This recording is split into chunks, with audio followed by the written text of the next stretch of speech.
Life and Teaching of the Masters of the Far East. By Baird T. Spalding. There is no question that these people have brought the light through the long ages, and they prove by their daily life and works that this light does exist just as it did thousands of years ago. Baird T. Spalding. Life and Teaching of the Masters of the Far East. Volume 1. Forward.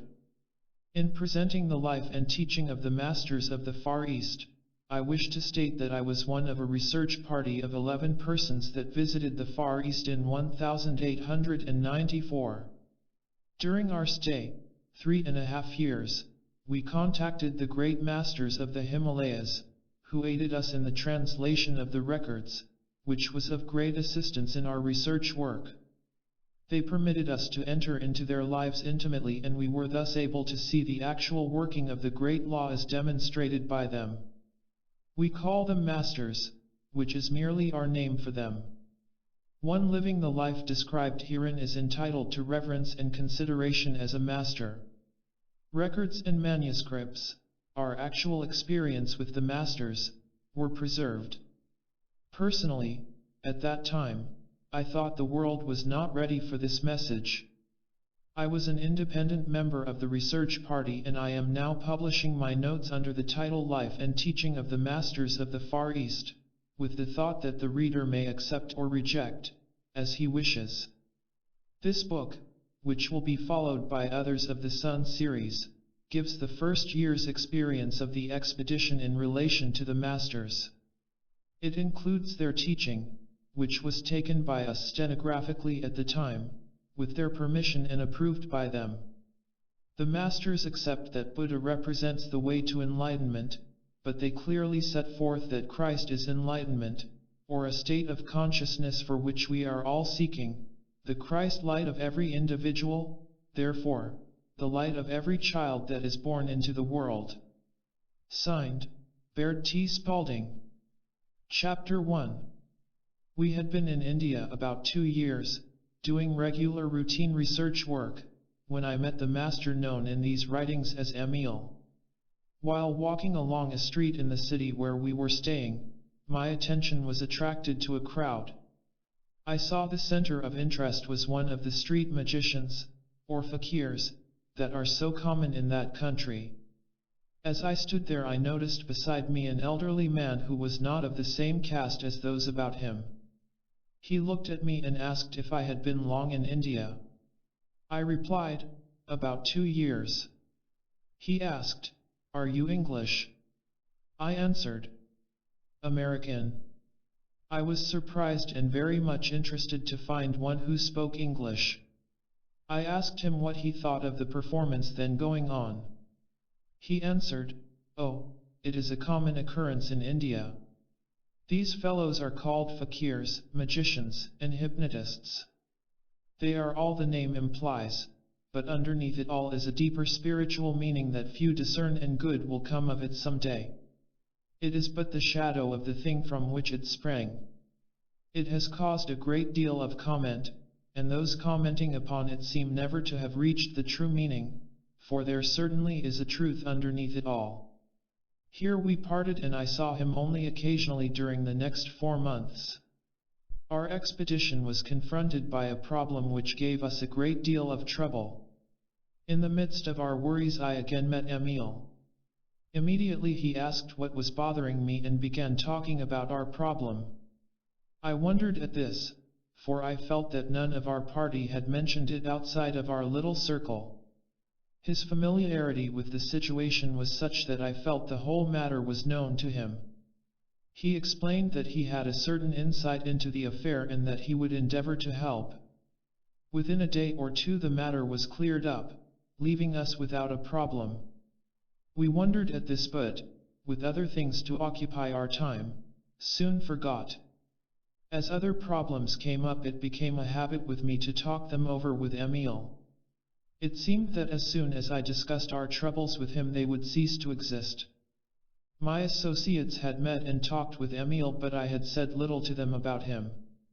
By this time I had read a number of books on Hindu lore, selected by Emil, and I was fully convinced that he was one of the adepts. My curiosity was keenly aroused and I was becoming more deeply interested each day.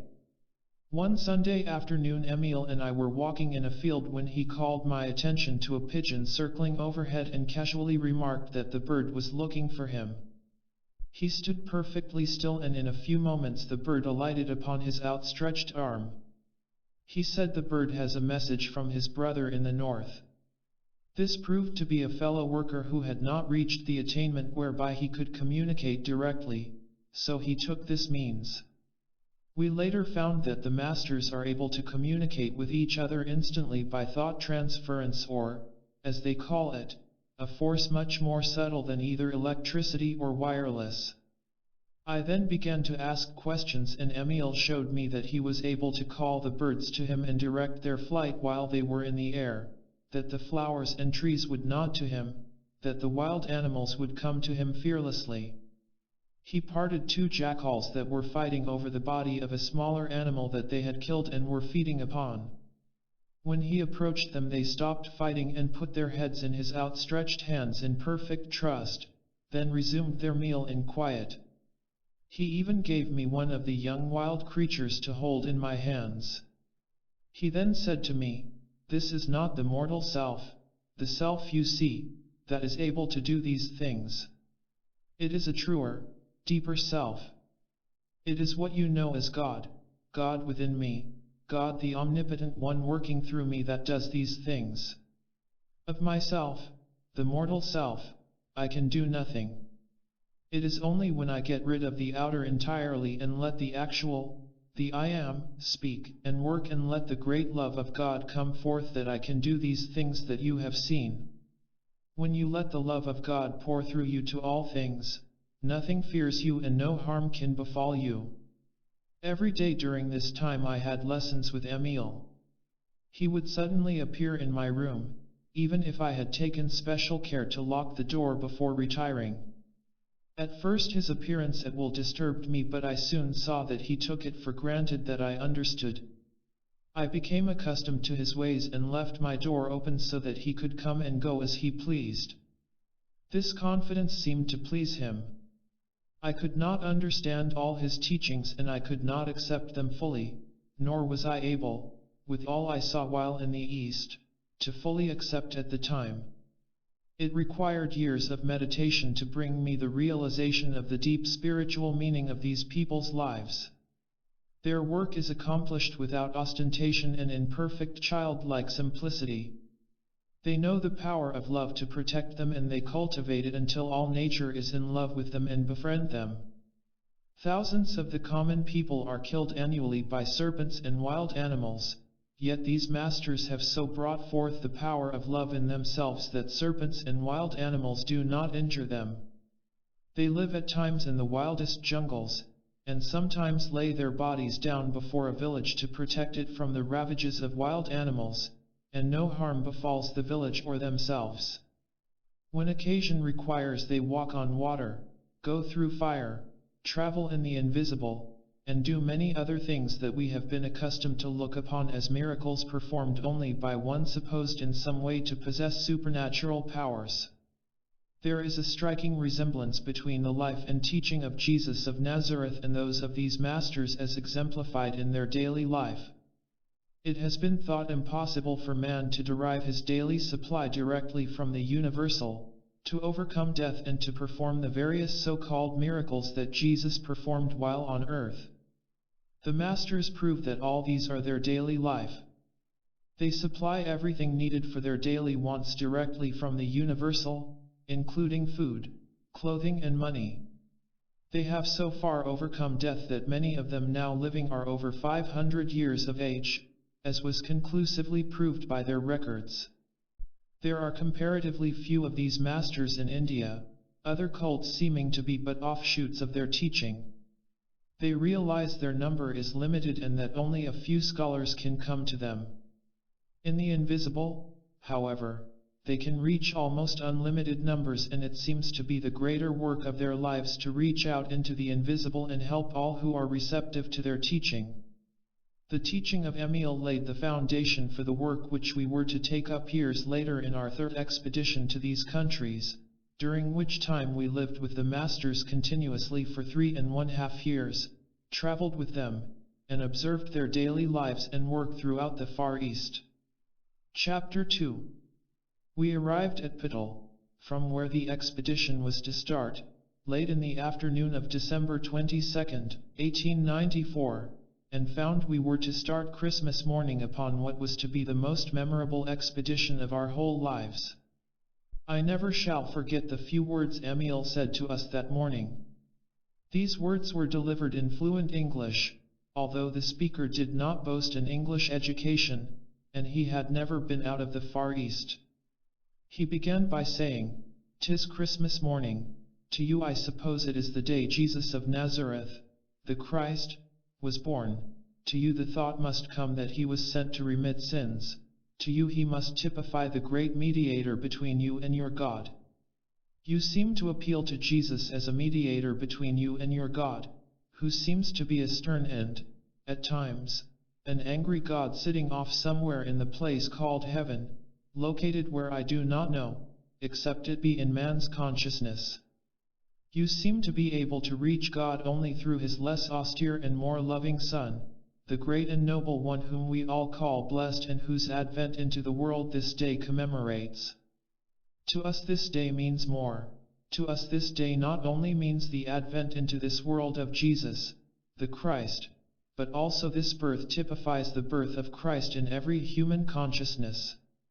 This Christmas day means the birth of the great Master and Teacher, the great liberator of mankind from material bondage and limitations. To us this great soul came on earth to show more fully the way to the real God, the great omnipotent, omnipresent, omniscient one, to show that God is all goodness, all wisdom, all truth, all in all. This great Master, who came to this world this day, was sent to show more fully that God not only dwells without us but within us, that he never is, nor can be, separated from us or any of his creations, that he is always a just and loving God, that he is all things, knows all and is all truth. Had I the understanding of all men, it is beyond my power to express to you, even in a humble way, what this holy birth means to us. We are fully convinced, and we hope you also will see, that this great Master and Teacher came to us that we might have a fuller understanding of life here on earth, that all mortal limitations are but man-made and in no other way should they be interpreted. We know that this greatest of all teachers came to show more fully that the Christ in him and through whom he did his mighty works is the same Christ that lives in you, in me, and in all mankind, that we can, by applying his teachings, do all the works that he did and greater works. We believe that Jesus came to show more fully that God is the one great and only cause of all things, that God is all. You may have heard it said that we believe Jesus received his early training among us. Perhaps some of us do believe. Let that be as it is. Does it matter whether his training came from among us or as a direct revelation from God, the one source where all things really exist? For when an idea from God mind has been contacted by one man and sent out through the spoken word, cannot one, or all, again contact that thought in the universal? Because one has contacted the idea and sent it out, it does not follow that it is his particular possession. If he did appropriate and hold it, where would be room for receiving? To receive more we must give out what we have received. If we withhold what we receive, stagnation will follow, and we will be like the wheel that generates power from the water and suddenly, of its own volition, begins to withhold the water which it is using. It will soon find itself stifled with inert water. It is only when the water is allowed to flow freely through that it is of value to the wheel to create power. Just so with man. When he contacts God's ideas, he must give them out in order to receive the benefit from them. He must allow all to do the same, that they may grow and develop as he is growing. I am of the opinion that what Jesus taught came to him as a direct revelation from God, as it no doubt has come to our great teachers.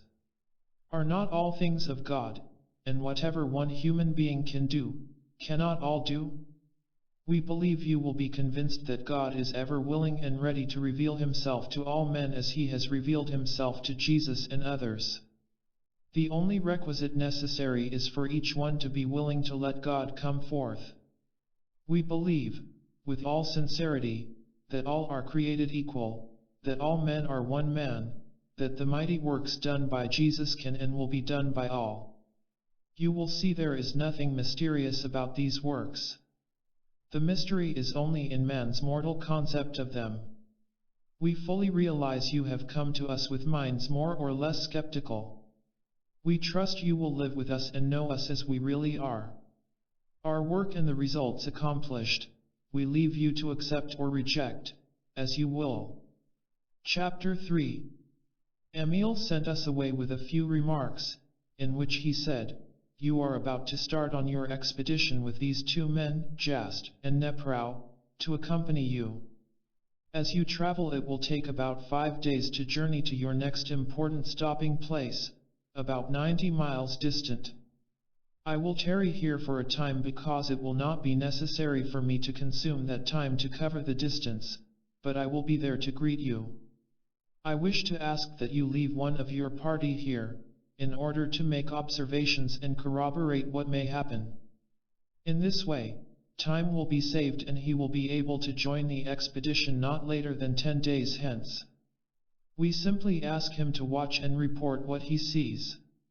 We started with Jast and Neprau in charge of the expedition, and I wish to say that more business-like arrangements could not well be imagined. Every detail was complete and swung into line with the rhythm and precision of music.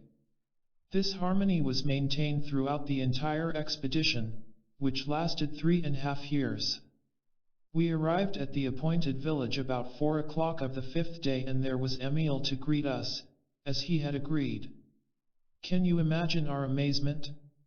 We were quite certain we had come by the only traveled route and by the swiftest mode of locomotion in that country, except as the couriers goes. They travel in relays and go night and day. Here was a man well advanced in years, as we thought, and one we felt would in no wise be able to negotiate a journey of 90 miles in less time than it required us to do the same, yet, here he was. Of course we all tried to ask questions at once and were eager to hear. These were his words: "I said when you departed that I would be here to greet you. I am here. I wish to call your attention more fully to the fact that man in his right domain is limitless, knows no limit of time or space. Man, when he knows himself, is not obliged to toil wearily along for 5 days to accomplish 90 miles. Man in his right estate can accomplish any distance, it matters not the magnitude, instantly. A moment ago I was in the village from which you departed 5 days ago. What you saw as my body still reposes there. Your associate, whom you left in that village, will tell you that, until a few moments before 4 o'clock, I conversed with him, stating that I would go to greet you as you would arrive here about this hour. What you saw as my body is still there and your associate still beholds it, although it is at present inactive. This was done simply to show you that we are able to leave our bodies and greet you at any appointed place, at any specified time. The two who accompanied you could have accomplished the journey as I have. In this way you will more readily realize that we are only ordinary humans of the same source as you, that there is no mystery but that we have developed the powers given all by the Father, the great omnipotent one, more fully than you have. My body will remain where it is until night, then I will bring it here and your associate will proceed on his way here as you did, arriving in due time. After a day's rest we will journey to a small village, 1 day off, where we will tarry 1 night, then return here and meet your associate to see what his report will be. We will assemble this evening in the lodge. In the meantime, farewell." In the evening, after we had assembled, Emil, without opening the door, suddenly appeared in our midst and said, "You have seen me appear in this room, as you would say, by magic. Let me say there is no magic about it. Here is a simple experiment which you can behold. You can see this, consequently you will believe. Kindly gather around so that you can see. We have a small glass of water which one of your number has just brought from the spring. You see that a minute particle of ice is forming in the very center of the water. You see it gather to itself, particle by particle, more ice, until now the whole of the water in the glass is frozen. What has happened? I held the central atoms of the water in the universal until they became formed, or, in other words, I lowered their vibrations until they became ice, and all the other particles formed around them until the whole has become ice. You can apply this to the little glass, the tub, the pond, the lake, the sea, the whole mass of the water of the earth. What would happen? All would be frozen, would it not? To what purpose? None. You ask by what authority? I say by using a perfect law. But in this case, to what end? Nothing, as no good has been accomplished or could be accomplished. Had I gone on determined to carry this out fully, what would have happened? The reaction. To whom? To me. I know the law, and what I express returns to me as truly as I express it. Therefore, I express only the good, and the good returns to me only as good. You can readily see that, had I persisted in the freezing, the cold would have reacted upon me long before I had accomplished the end, and I would, in reaping the harvest of my desire, have been frozen. Whereas, if I express the good, I reap the harvest of my good eternally. My appearance in this room tonight may be explained in this way. In the little room where you left me, I held my body in the universal by raising its vibrations, and it returned to the universal, or, as we say, returning it to the universal where all substance exists. Then, through my I am, my Christ consciousness, I held my body in my mind until its vibrations were lowered and it took form right here in this room, and you could see it. Wherein is there any mystery?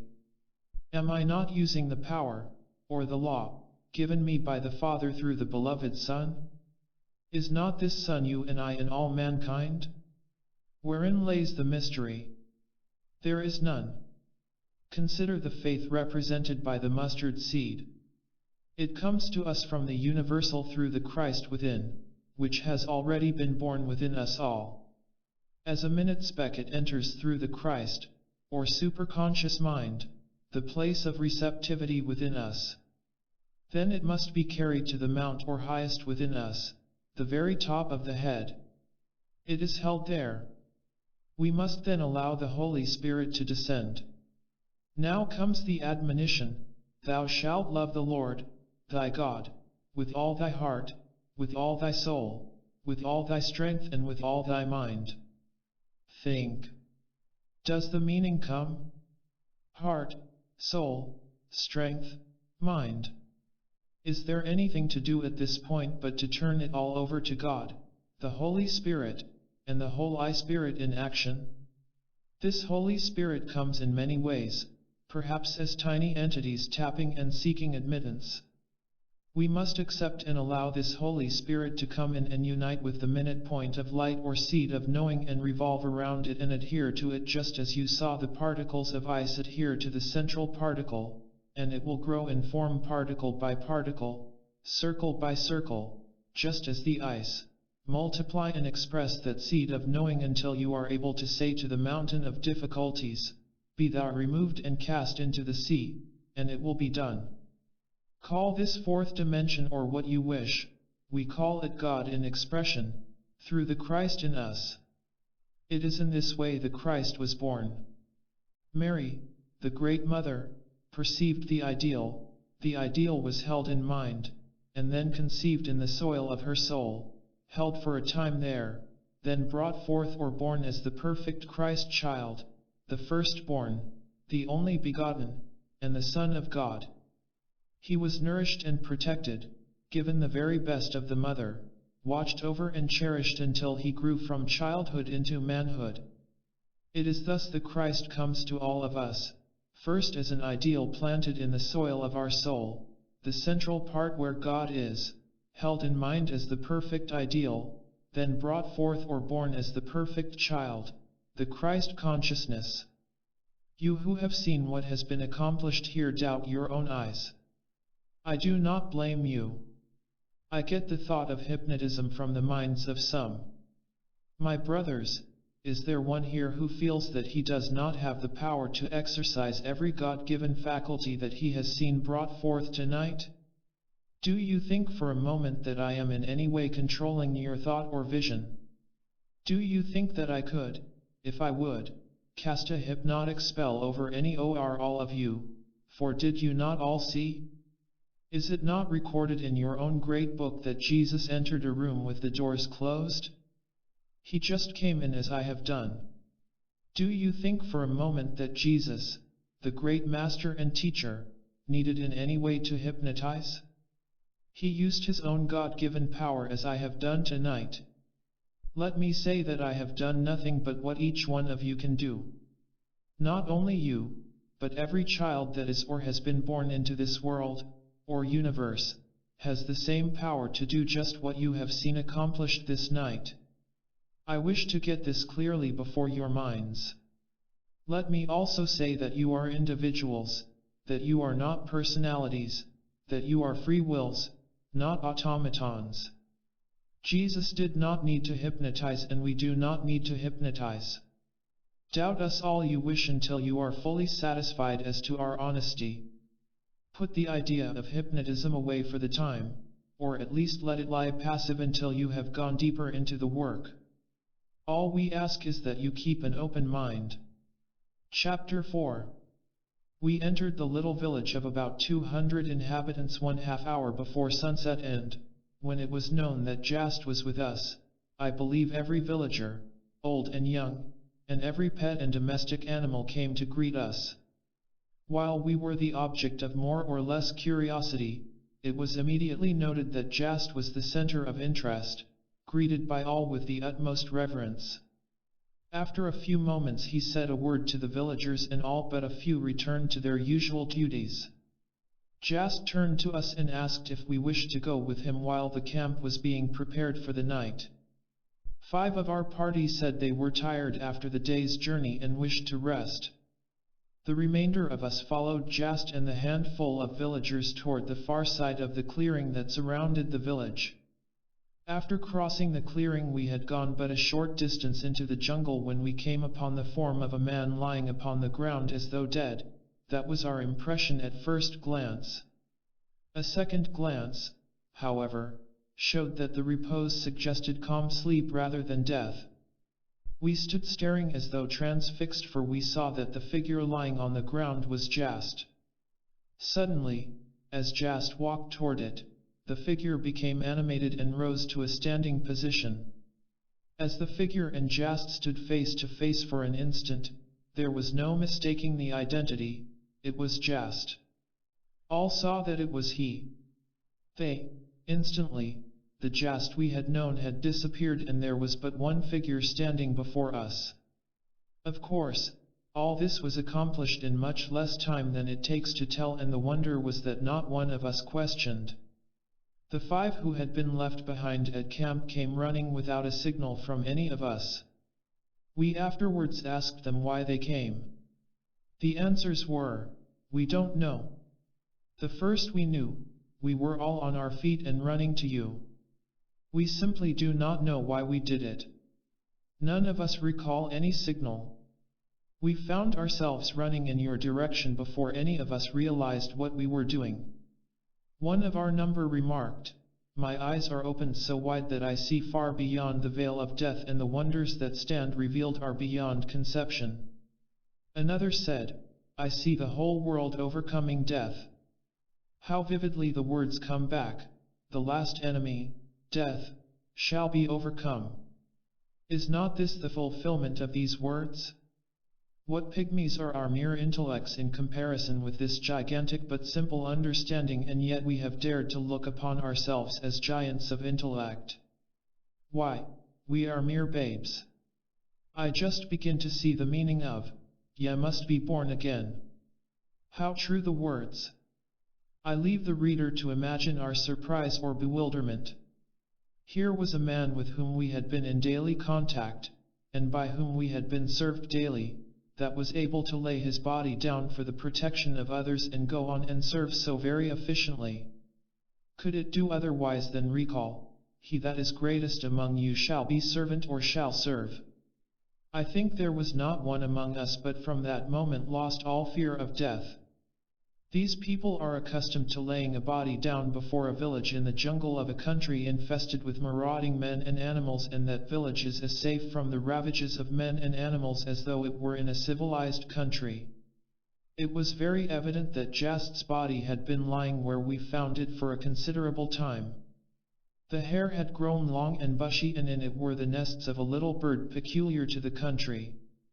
These birds had built their nests, reared their young, and the young had flown away, thus giving unmistakable evidence of the time the body had been in that position and inactive. These birds are very timid and will abandon their nests at the slightest disturbance. This shows the great love and trust of the little birds. Chapter 5. We were up at sunrise the next morning, and that day returned to the village where we had left our outfit. We arrived at the village just before dark and pitched our camp under a great banyan tree. The next morning Emil greeted us and we all began asking questions. He said, "I do not wonder at your questions, and I will gladly answer all that I can at this time, leaving others until you have gone further into our work. In talking to you as I am, you fully realize that I am using your language to convey to you the one great underlying principle of our belief. When all know the truth and it is rightly interpreted, truly is it not one and all from the same source? Are we not all one with the universal mind substance, God? Are we not all one great family? Is not every child, everyone born, no matter the caste or creed, a member of this great family? You ask if we believe death is avoidable. Let me answer in the words of the Siddha. The human body is built up from the individual cell, like the bodies of plants and animals, whom we love to call younger and less evolved brothers. The individual cell is a minute microscopic unit of the body. By a process of growth and division, repeated many times, this minute nucleus of a cell unit results at last in a complete human being, built up of almost countless millions of cells. These body cells specialize for certain different functions, but they retain, in the main, the characteristics of the individual cell whence they arose. This individual cell may be looked upon as the torchbearer of animate life. It passes on from generation to generation the latent fires of God, the vitality of all living beings, with an unbroken ancestry reaching back to the time when life first appeared on this planet. This individual cell has the property of unlimited youth. But what about the group cells called the body? The group cells arose from the individual cell repeated many times, retaining its individual characteristics, one of which is the latent fire of life, or eternal youth. The group cells, or body, function as guardian of the individual cell only during the short span of life as you know it now. The most ancient of our teachers by inspirational means perceived the truth of the fundamental unity of life reactions in plant and animal. We can well imagine these teachers beneath the spreading banyan addressing their pupils as follows. Look at this giant tree. The vital process going on in our brother, this tree, and in ourselves is fundamentally the same. Behold the leaves and the buds at the tips of the oldest banyan, how young they are, young as the seed from which the giant sprang into life. The life reactions of plant and man being alike, man can certainly profit by the experience of the plant. As the leaves and buds at the tips of the branches of the oldest banyan are as young as the seed whence it sprang, even so the group cells in man forming his body, need not gradually lose their vitality and die, but may grow young and evergreen as the ovum or individual cell itself. Indeed, there is no reason why your body should not grow as young and vital as the vital seed from which it sprang. The ever-spreading banyan, always a symbol of everlasting life, does not die except through accident. No natural law of decay, no old age process seems to exist within the banyan tree to affect injuriously the vital energy of its cells. The same is true of the human form divine. There is no natural law of death or decay for man, except through accident. No inevitable old age process exists within his body or group cells, nothing that can gradually paralyze the individual. Death is, then, an avoidable accident. Disease is, above all, disease, absence of ease or santi, sweet, joyous peace of the spirit reflected through the mind in the body. Senile decay, which is the common experience of man, is but an expression that covers his ignorance of cause, certain disease conditions of mind and body. Even accidents are preventable by appropriate mental attitude. Says the Siddha, the tone of the body may be so preserved that it may naturally resist with ease infectious and other disease, like plague and influenza. The Siddha may swallow germs and never develop disease at all. Remember that youth is God's seed of love planted in the human form divine. Indeed, youth is the divinity within man, youth is the life spiritual, the life beautiful. It is only life that lives and loves, the one life eternal. Age is unspiritual, mortal, ugly, and unreal. Fear thoughts, pain thoughts, and grief thoughts create the ugliness called old age. Joyous thoughts, love thoughts, and ideal thoughts create the beauty called youth. Age is but a shell within which lies the gem of reality, the jewel of youth. Practice acquiring the consciousness of childhood. Visualize the divine child within. Before falling asleep, suggest to your consciousness, I now realize that there is within me a spiritual joy body ever young, ever beautiful. I have beautiful, spiritual mind, eyes, nose, mouth, skin, the body of the divine infant, which now, tonight, is perfect. Repeat this affirmation and meditate upon it quietly while falling asleep. Upon rising in the morning, suggest to yourself aloud, well, dear, addressing yourself by name, there is a divine alchemist within. By the spiritual power of these affirmations during the night, a transmutation takes place and the unfolding from within, the spirit, has saturated this spiritual body and spiritual temple. The inner alchemist has caused dead and worn out cells to fall and the gold of new skin to appear with perpetual health and loveliness. Truly divine love in demonstration is eternal youth. The divine alchemist is within my temple, constantly coining new and beautiful baby cells. The spirit of youth is within my temple, this human form divine, and all is well. Om Santi. Santi. Santi. Peace. Peace. Peace. Learn to smile in the sweet way of a child. A smile from the soul is spiritual relaxation. A real smile is a thing of true beauty, the artistic work of the inner ruler immortal. It is well to affirm, I think a kind thought for all the world. May all the world be happy and blessed. Affirm before taking up the work for the day, within me there is a perfect form, the form divine. I am now all that I desire to be. I visualize daily my beautiful being until I breathe it into expression. I am a divine child, all my needs are being now and forever supplied.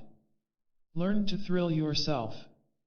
Affirm, infinite love fills my mind and thrills my body with its perfect life. Make everything bright and beautiful about you. Cultivate a spirit of humor. Enjoy the sunshine. You understand that I am quoting from the teaching of Siddha. They are the oldest teachers known and their teaching antedates all history by thousands of years. They went about teaching the people and showing them the better way of life even before man knew the simple arts of civilization. It is from their teaching that the system of rulers sprang. But these rulers soon wandered away from the realization that it was God expressing through them. Thinking it was themselves, the personal, who were doing the work, they lost sight of the spiritual and brought forth the personal or material, forgetting that all comes from the one source, God. These rulers' personal concepts gave rise to the great separations in belief and the wide diversity of thought. This is our concept of the Tower of Babel. The Siddha have preserved throughout the ages the true inspirational methods of God expressing through mankind and through all his creations, realizing that God is all and that it is God manifesting through all. They have never deviated from this teaching. Thus they have preserved the great fundamental truth. Chapter 6. The man we had left in the village to observe Emil joined us here and reported that he had conversed with Emil until nearly 4 o'clock of the day he was to keep his appointment with us. Then Emil said he was about to keep his appointment. His body immediately became inactive and reposed upon the couch as though asleep. It was in this position until about 7 o'clock in the evening, when it gradually became more indistinct and disappeared. It was at this time in the evening that Emil came to us in the lodge at the little village. We had made a number of short trips from our headquarters with either Jast or Neprau accompanying us, and in every instance, they had shown their sterling qualities and worth. On one of these trips Emil, Jast, and Neprau accompanied us to a village where a temple called the Silence Temple, the temple not made by hands, is located. This village contains the temple and the houses of the attendants and is located on the former site of a village that had been nearly destroyed by the ravages of wild animals and pestilence. We were told that the masters visited this spot and found a few inhabitants left of about 3,000 population. They ministered to them and the ravages of the wild animals and pestilence ceased. The few villagers vowed that, if they were spared, they would, from that time on, devote their lives to God, serving him in any way he chose. The masters left, and when they returned later they found the temple erected and attendants in charge. The temple is very beautiful, situated on an elevation overlooking a wide expanse of country. It is about 6,000 years old, is made of white marble, and has never needed repairs, as a piece chipped off replaces itself, as was proven by members of our party. Emil said, "This is called the Temple of Silence, the place of power. Silence is power, for when we reach the place of silence in mind, we have reached the place of power, the place where all is one, the one power, God. Be still and know that I am God. Diffused power is noise. Concentrated power is silence. When, through concentration, drawing to a center, we have brought all of our forces into one point of force, we have contacted God in silence, we are one with him and hence one with all power. This is the heritage of man. I and the Father are one. There is but one way to be one with the power of God, and that is consciously to contact God. This cannot be done in the without, for God manifests from within. The Lord is in his holy temple, let all the earth keep silent before him. Only as we turn from the without to the silence of the within can we hope to make conscious union with God. We will realize that his power is for us to use, and we will use it at all times. Then we will know that we are one with his power. Then will humanity be understood. Man will learn to let go of self-delusions and vanities. He will realize his ignorance and littleness. Then will he be prepared to learn. He will realize that the proud cannot be taught. He will know that only the humble can perceive the truth. His feet will feel the firm rock, he will no longer stumble, he will be poised in decision. To realize that God is the only power, substance, and intelligence may be confusing at first. But when man does realize the true nature of God and brings him forth into active expression, he will use this power at all times. He will know that he consciously contacts his power at all times, when he eats, when he runs, when he breathes, or when he does the great work before him. Man has not learned to do the greater works of God because he has not realized the greatness of God's power and has not known that God's power is for man's use.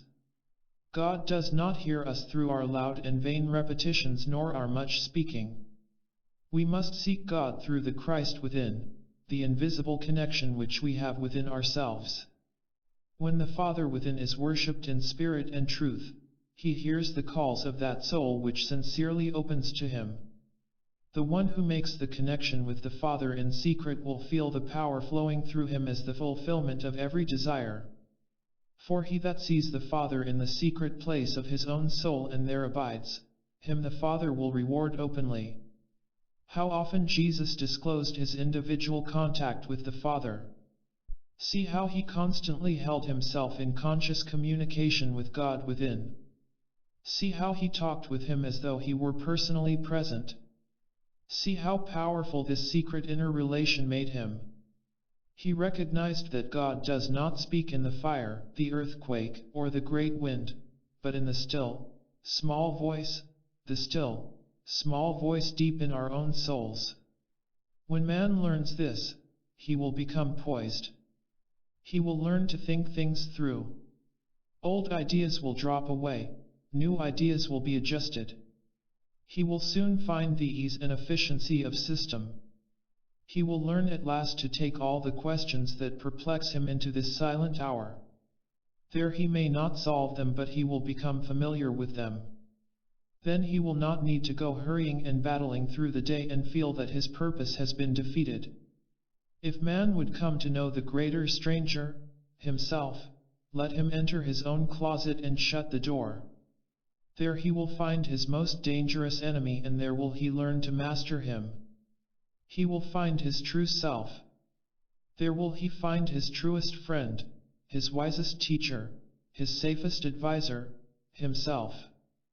There will he find the altar upon which God is the undying fire, the source of all goodness, all strength, all power, himself. He will know that God is in the deepest part of the silence. He will find that within himself abides the Holy of Holies. He will feel and know that his every desire is in God's mind and is, therefore, God's desire. He will feel and know the closeness of the relationship of God and man, the Father and the Son. He will realize that only in consciousness has there been any separation of these which have seemed two, just as his spirit and his body have seemed to be two, but which in reality are one. God fills both heaven and earth. It was this great revelation that came to Jacob in the silence. He had slept on the stone of materiality. In a great burst of divine illumination he saw the outer is but the outpressing or expression of the image held within. So impressed was he by this that he called out, "Surely the Lord, or law, is in this place, the earth or body, and I knew it not. This is none other but the house of God, and this is the gate to heaven." Man will realize, as Jacob did, that the real gate to heaven is through his own consciousness. It is this ladder of consciousness, revealed in a vision to Jacob, which each of us must climb before we can enter that silent secret place of the Most High and find that we are in the very center of every created thing, one with all things visible and invisible, in and of the omnipresence. In Jacob's vision he was shown the ladder reaching from earth to heaven. He saw the angels of God descending and ascending upon it, God's ideas descending from spirit to form and ascending again. It was the same revelation that came to Jesus when the heavens were opened unto him and he saw the wonderful law of expression whereby ideas conceived in the divine mind come forth into expression and manifest as form. So perfectly was this law of expression revealed to the Master that at once he saw all form may be transformed, or changed in form, through a change of consciousness in regard to it.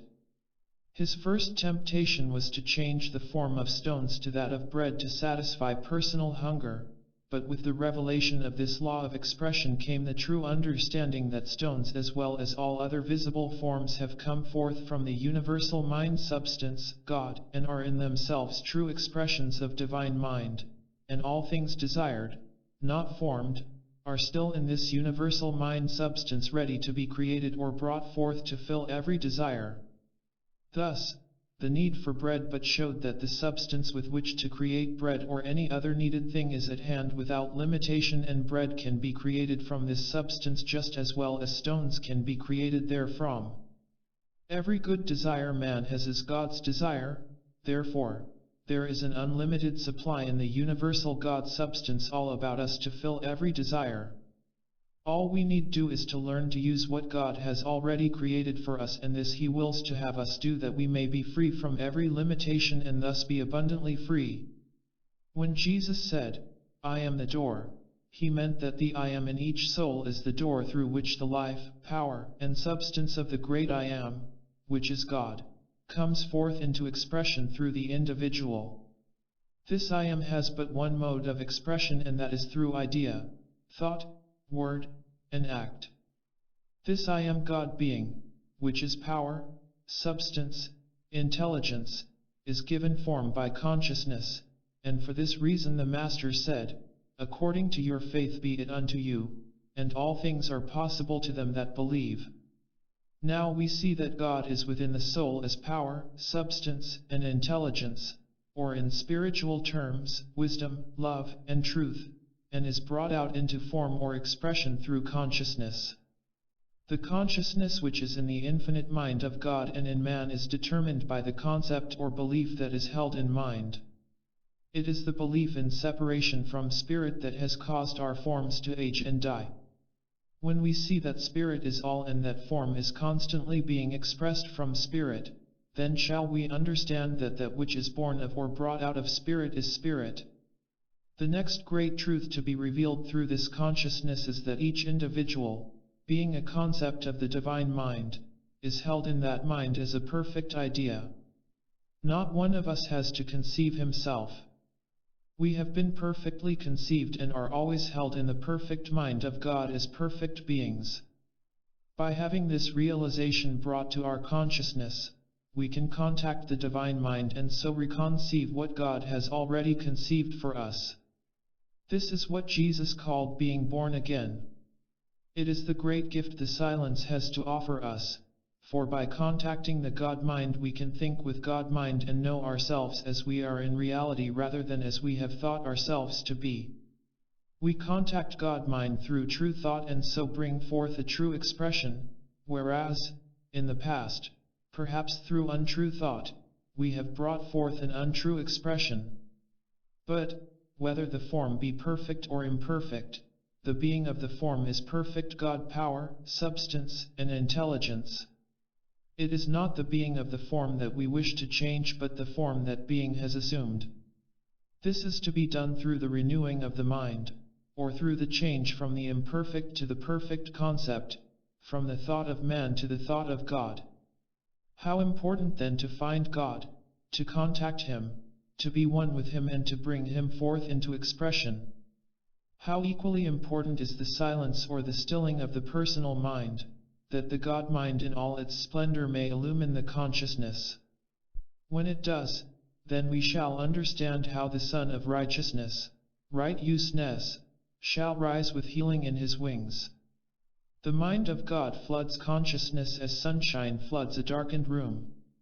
The infusion of the universal mind into the personal mind is like the entrance of the vastness of the outside air into the impurity of that which has long been held in some close compartment. It stands alone, supreme, and we realize that we are to build but one temple. The temple of the living God is the blending of the greater with the lesser through which the lesser becomes one with the greater. The impurity was caused by the separation of the lesser from the greater. The purity is caused by their union, so that no longer is there a greater and a lesser but just the one good, whole, pure air. Even so must we know that God is one and all things visible and invisible are one with Him. It is separation from Him that has caused sin, sickness, poverty, and death. It is union with Him that causes one to become a whole being or to become conscious of being whole. The separation from unity is the descent of the angels on the ladder of consciousness. The return to unity is the ascent of the angels upon the ladder. The descent is good, for unity then becomes expressed in diversity, but in diversity there need be no concept of separation. That which is diversity has been misconceived from the personal, or external viewpoint, to be separation. The great work for each soul is to lift the personal viewpoint to such heights in consciousness that it becomes one with the whole. When all can meet with one accord in one place, that place in consciousness where it is understood that all things visible and invisible have their origin in the one God, then we stand upon the Mount of Transfiguration. At first we see Jesus and with him Moses and Elias, or law and prophecy, and the Christ, the power within man to know God, and we think to build 3 temples, but the deeper meaning comes. We are given to realize the immortality of man and to know that divinity is never lost, that divine man is deathless, eternal. Then Moses, the law, and Elias, the prophecy, disappear, and the Christ stands alone supreme, and we realize that we have to build but one temple, the temple of the living God within our very selves. Then the Holy Spirit fills the consciousness and the sense delusions of sin, sickness, poverty, and death become no more. This is the great purpose of the silence. This temple from which you may chip a piece and the scar will be instantly healed, but typifies the temple of our body, of which Jesus spoke, the temple not made by hands, eternal in the heavens, which we are to bring forth here on earth. Chapter 7. Thursday morning the sun rose clear and beautiful, but, instead of pushing on as we had expected, we were told that we would wait where we were until the trails had dried and the rivers had receded so we could proceed more comfortably. We were all fearful lest our provisions should be exhausted, and one of our party voiced this fear. Emil, who had charge of the whole outfit, came to us and said, "You need not fear. Does not God take care of all his creatures, both great and small, and are we not his creatures? You will see that here I have a few kernels of corn or corn seed. I will plant them. By this act I have definitely said that I want corn. I have formed corn in my mind. I have fulfilled the law, and in due season it will come forth. Is it necessary for us to await the long, arduous process that nature in her slow growth and unfoldment will take in order to grow corn? If so, we would be obliged to wait a long, hard time to obtain it. Why not use a higher or more perfect law, given us by the Father, to produce it? All that is required is to become quiet and visualize or idealize corn, and we have corn cured, ready for use. If you doubt it, you can gather it, grind it into meal, then make it into bread. There before us was corn grown and cured so that we did gather it, and grind it, and afterwards made it into bread." Then Emil went on to say, "This you have seen and believed, but why not use a more perfect law and bring forth a more perfect thing, or exactly what you want, bread? You will see by using this more perfect, or as you would say, more subtle law, I am able to bring forth exactly what I need, bread." And as we stood there spellbound, a large loaf of bread was in his hands, nor did the supply stop until there were 40 loaves upon the table before us, placed there apparently by Emil himself. He remarked, "You see there is sufficient for all. If not sufficient, more can be supplied until there is enough and to spare." We all ate the bread and pronounced it good. Emil continued, "When Jesus at Galilee asked Philip, 'Whence shall we buy bread?' he did this to try him, for within himself he knew full well there was no necessity to buy the bread needed to feed the assembled multitude, nor to secure it through the material market then in existence. He saw the opportunity to prove to his disciples the power of bread leavened or increased by the Spirit. How often man in the mortal concept thinks as did Philip. He was calculating, as human consciousness is calculating today, from the visible supply on hand, thinking he had only so much bread or so much supply or so much money with which to buy. Jesus recognized that the one in Christ consciousness knows no limitation. He then, in Christ consciousness, looked to God as the source and creator of all and gave thanks for the power and substance right at hand to fill every want. He then broke and distributed, through his disciples, to those in outer need until the need was supplied and there remained 12 baskets over. Jesus never depended on the oversupply of another to fill his need nor the need of another, but he taught that our supply is right at hand in universal substance where all supply exists and all we need do is to create it or bring it forth. Just so when Elisha multiplied the widow's oil, he did not apply to someone having an overabundance of oil, for had he done this the supply would have been limited. He contacted the universal and the only limit to the supply was that all the vessels were filled. The supply could have flowed on until this day had there been vessels to receive it. This is not hypnotism. None of you feel that you are in any way under a hypnotic spell. Let me say that the only hypnotism is the self-hypnotism of believing that each and every one cannot do the perfect works of God, and create the desired condition or thing. For is not the need itself the desire to create? Instead of unfolding and creating as God wills us to create, you fold up in your little shells and say, I can't, and you hypnotize yourselves into actually believing that you are separate entities apart from God. You simply fall short of your perfect creation or expression.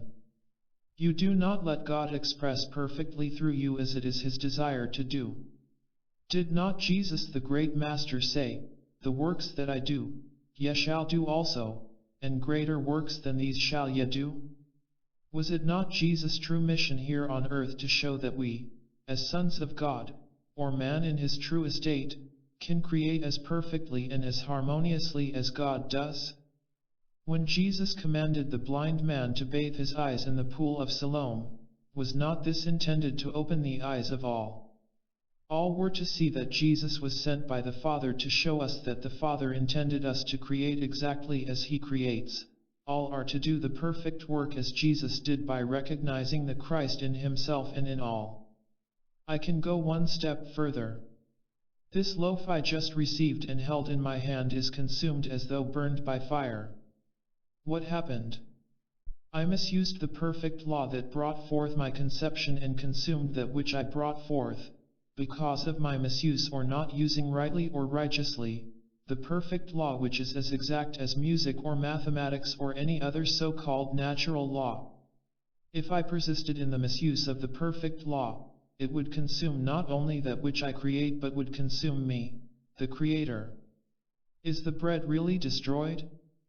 We will admit the form is changed for, in place of the loaf, we have a small amount of dust or ashes.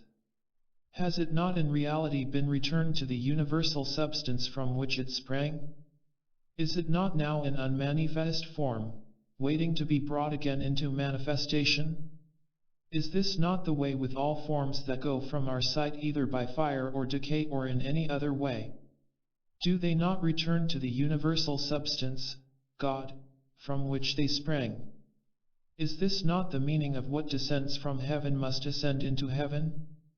A short time ago you saw ice formed, without any apparent cause, as you perhaps think of it. Let me say that that is the same as creating the bread. I can use the law to obtain ice as well as bread, just as long as I use either as a benefit to mankind, or as long as I am working in living accord with the law, or expressing as God wishes all to express. It is good for all to make bread, or ice, or any and all things desired, and all must press on to the stage at which they can do these things. Can you not see that by using the highest law, the absolute law of God, you may bring forth that which you need or conceive in mind as your highest idea and thus please God more fully by manifesting more fully, knowing as Jesus did that we are perfect sons of God? Does not this suggest freedom from commercial bondage as well as all other bondage? As I see it, the commercial bondage will, in a few years, become the greatest bondage of all. If it goes on at the rate it is now progressing, it will dominate man, soul, and body, and it cannot do otherwise than consume itself and those that are interested in it. There is no question but that the first inception of commercialism was on a high spiritual plane, but materialism was allowed to creep in until the very power used to create is the power that will consume, just as the very power used to create will always consume if not used rightly. Is not the pressing of commercialism and limitations upon us crowding us on to see that we must come up over, or overcome, these conditions? Is not this done by simply realizing that we are to do the perfect works of God, to raise our consciousness to the Christ consciousness? Is not this what Jesus taught us here on earth? Does not his whole life exemplify this? My dear brothers, do you not see that in the beginning there was the Word and the Word was with God?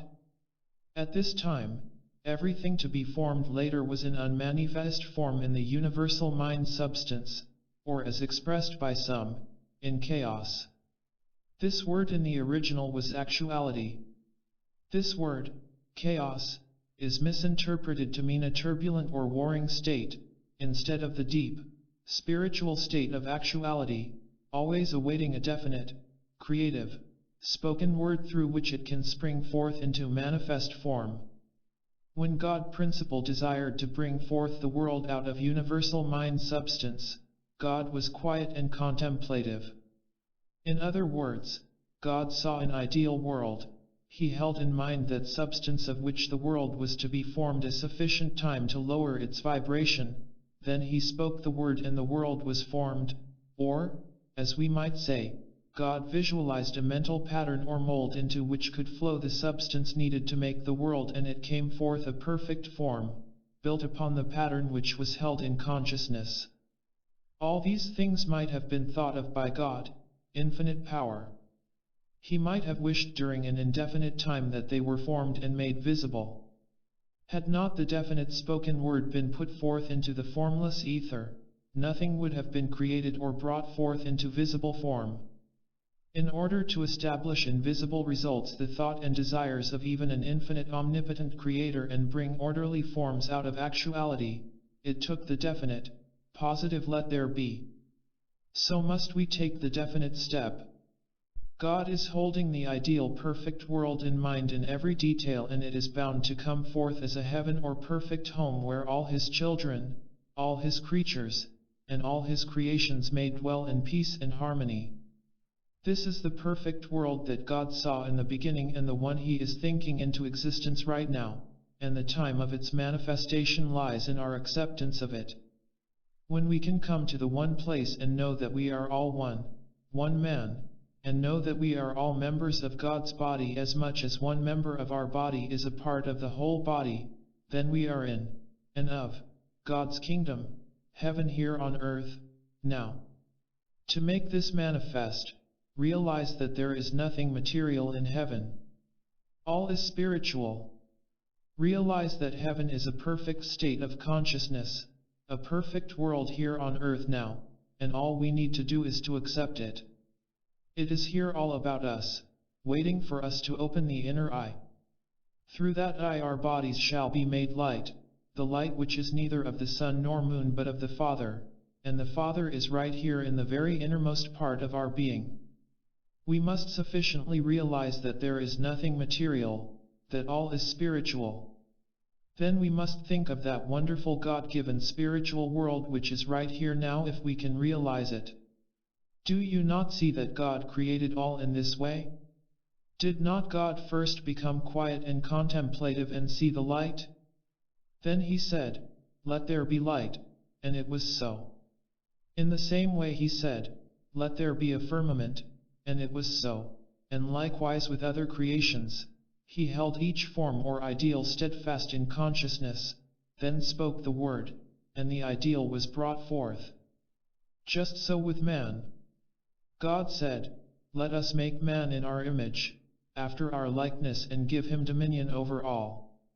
God, all good, created all things good, man the greatest and last, with full dominion over all. Then man saw only good, and all was good until man separated himself from God and saw duality, or two. Then he, by his thought, created two, one good and the other the opposite, for if there were two, they would be opposite, good and evil.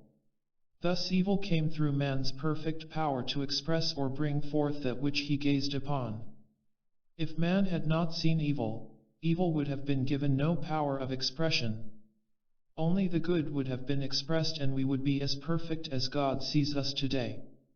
Would not heaven always have been on earth as God sees it and as we must all see it to make it manifest?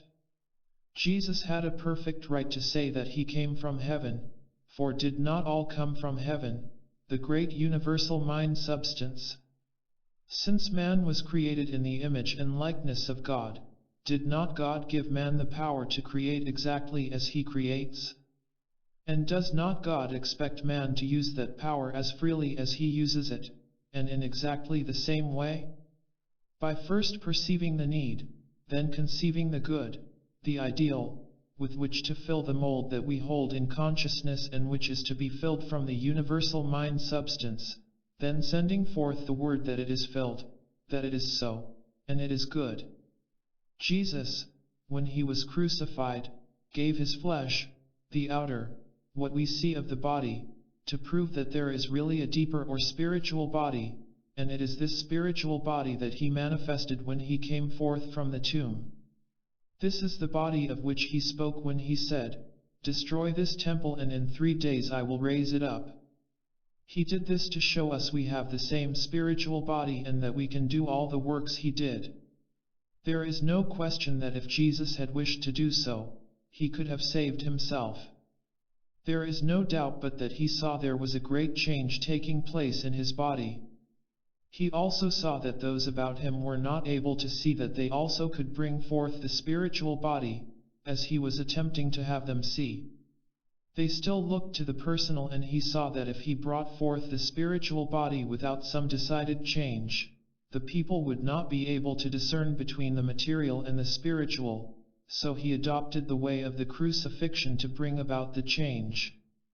Truly is not this the Christ in man, which the great Master, Jesus, whom we all love and reverence, came to show? Did he not unfold his life here on earth to show us the perfect way to God?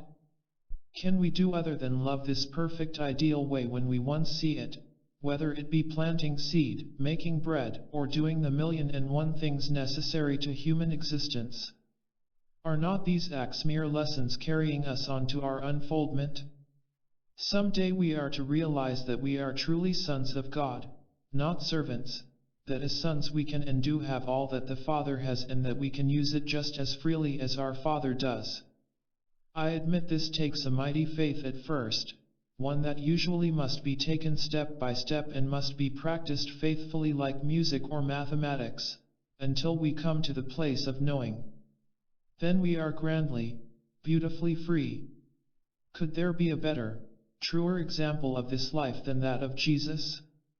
Can you not recognize the power that is in his name, Jesus, the Christ made manifest, or God manifesting through the flesh man? Jesus came to the place where he relied wholly upon his deep knowledge or understanding of God, and this is how he did his mighty works. He did not rely upon his own willpower or upon strong, concentrated thoughts. Neither must we rely upon our own willpower nor strong, concentrated thoughts, but upon the will of God.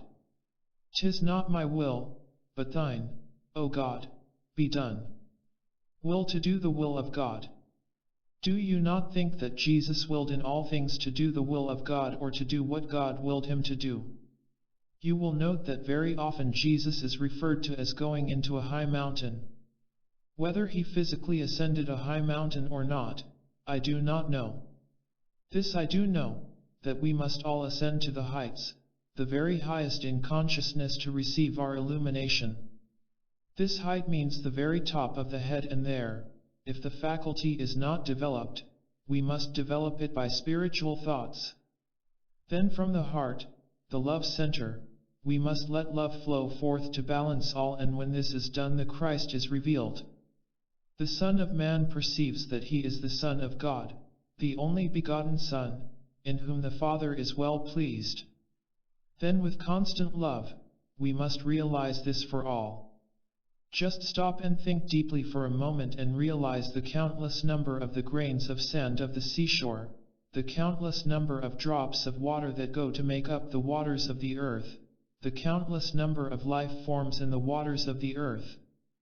Then realize the countless number of rock particles that are contained in the whole earth, the countless number of trees, plants, flowers, and shrubs upon the earth, the countless number of forms of animal life upon the earth.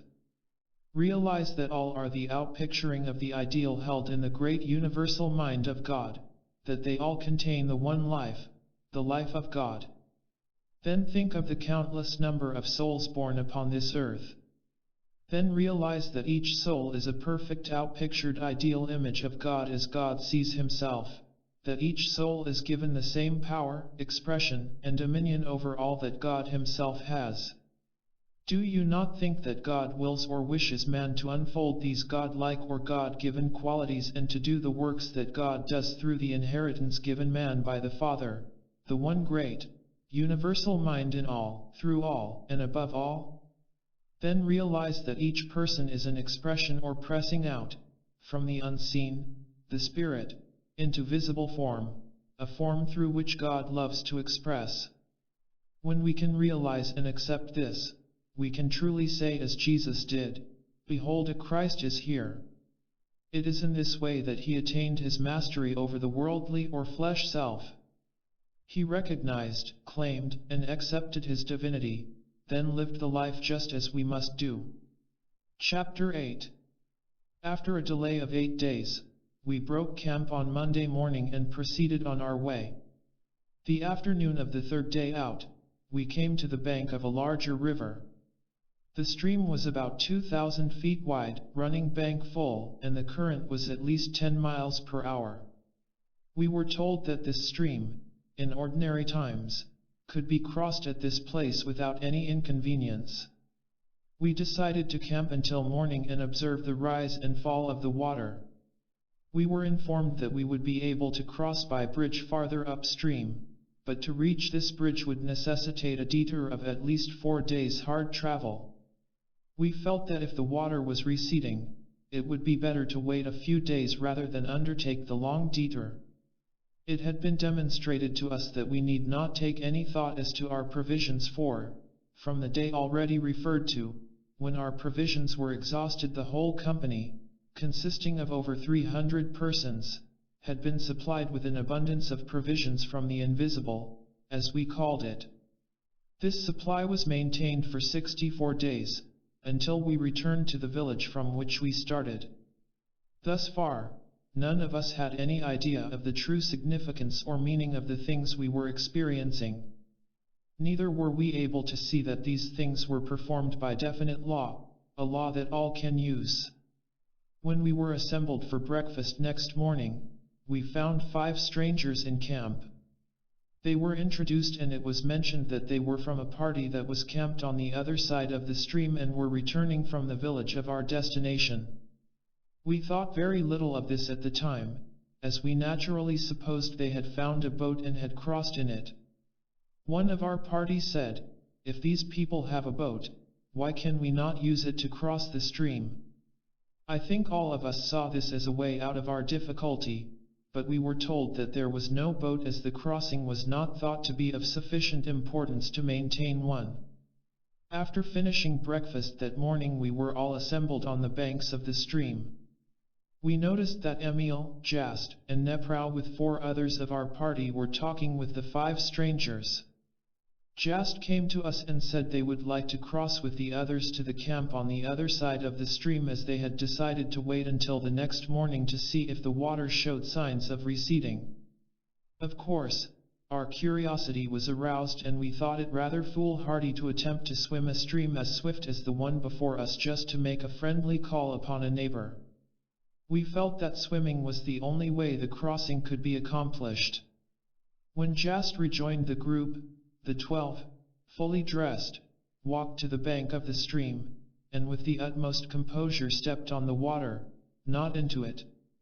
I never shall forget my feelings as I saw each of those 12 men step from solid ground upon the running water. I held my breath, expecting, of course, to see them plunge beneath and disappear. I found afterwards that that was the thought of all our party. At the time, I think each of us held his breath until they were all past midstream, so astonished were we to see those 12 men walking calmly across the surface of the stream without the least inconvenience and not sinking below the solace of their sandals. When they stepped from the water to the farther bank, I felt that tons of weight had been lifted off my shoulders, and I believe this was the feeling of every one of our party, judging from the size of relief as the last man stepped ashore. It certainly was an experience that words fail to describe. The 7 belonging to our party returned for lunch.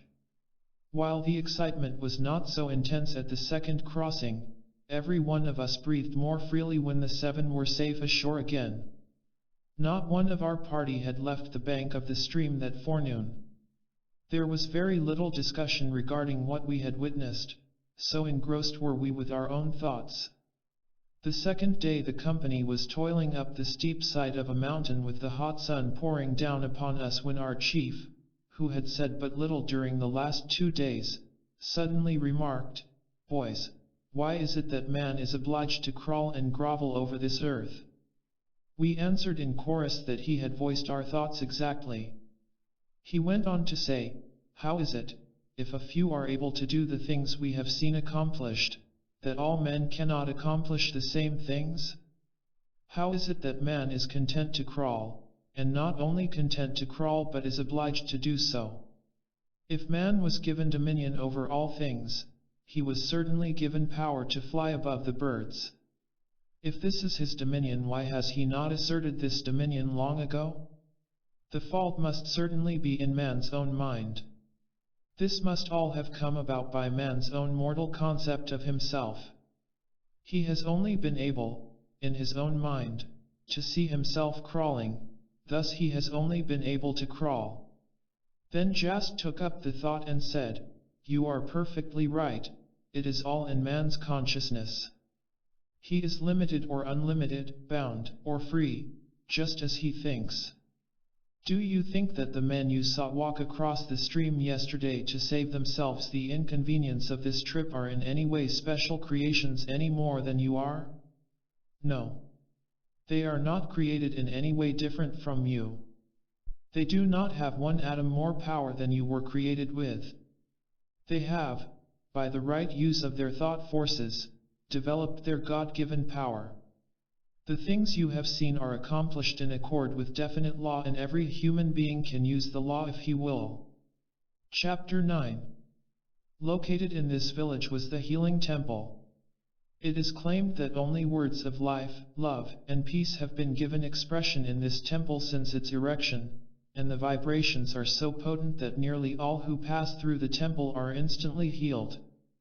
It is also claimed the words of life, love, and peace have been used and sent out so long from this temple, and the vibrations emanating from them are so strong that, should words of inharmony and imperfection be used at any time, they would have no power. We were told that this is an illustration of what takes place in man.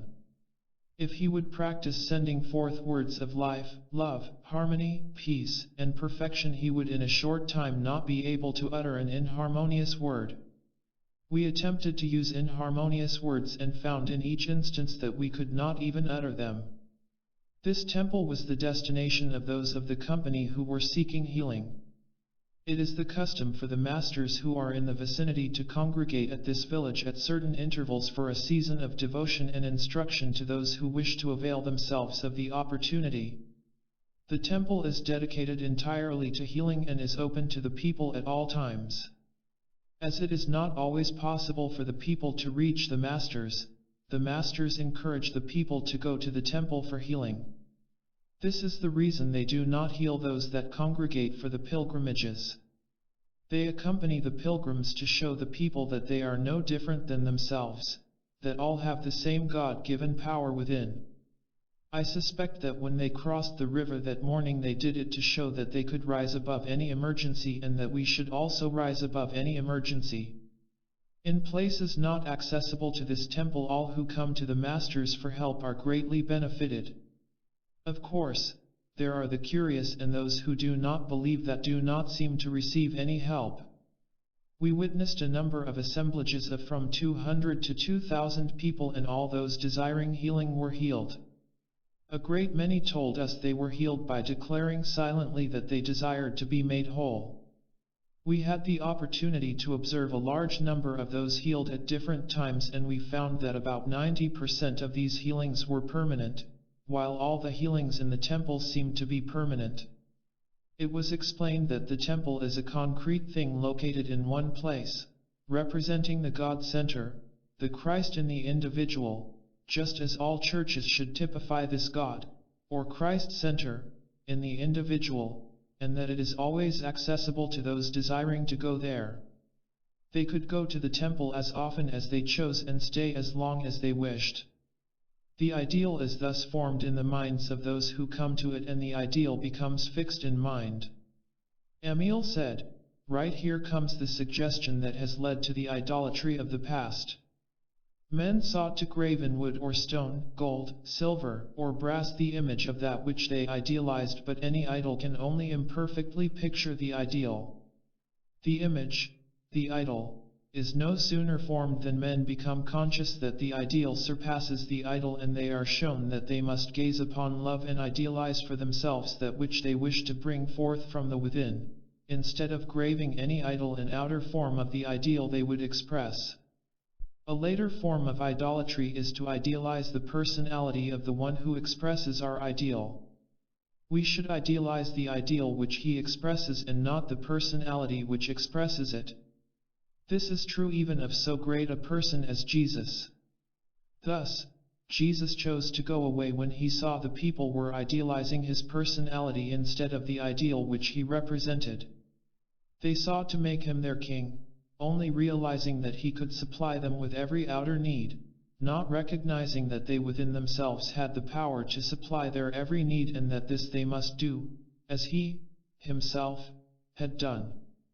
He said, "It is expedient that I go away, for if I do not go, the Comforter will not come," meaning that as long as they looked to his personality they would not recognize their own powers. For they must look within their very selves.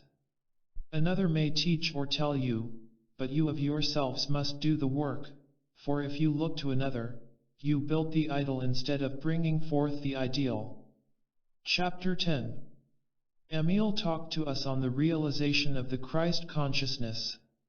He said, "It is through the power of our own mind or thought action that we are able to bring forth or realize the Christ consciousness.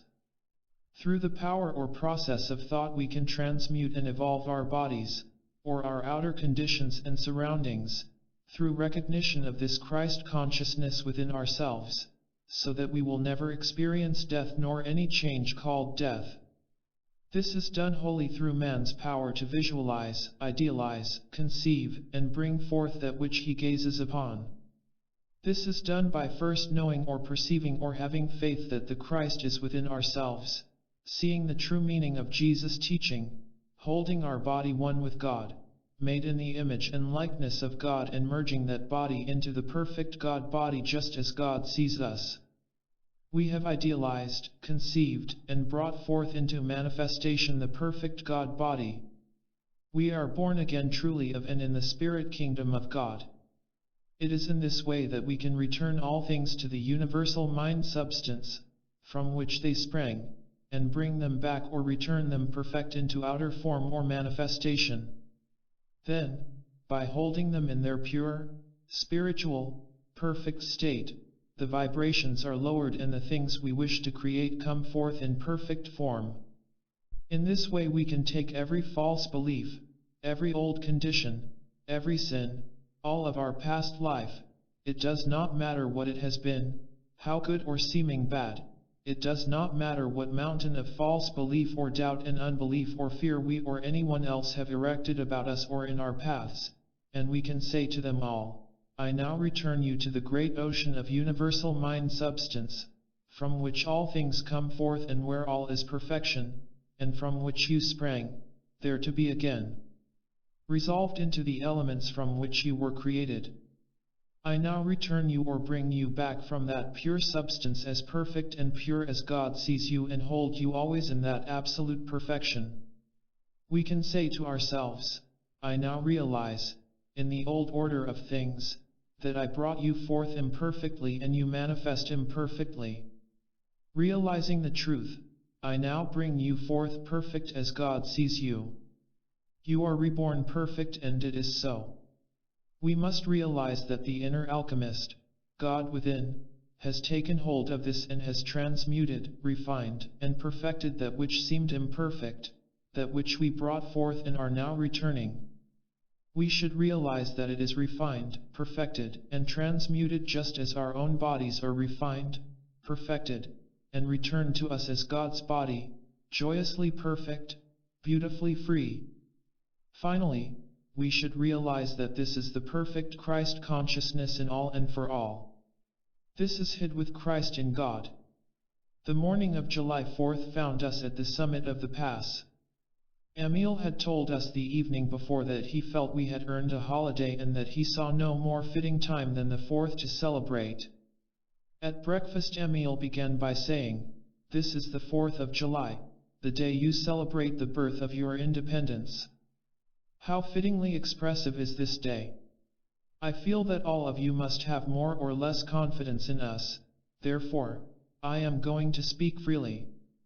In a few days we shall be able to prove to you conclusively that the statements I am making are true. We love to call your country America, and all of its inhabitants, Americans.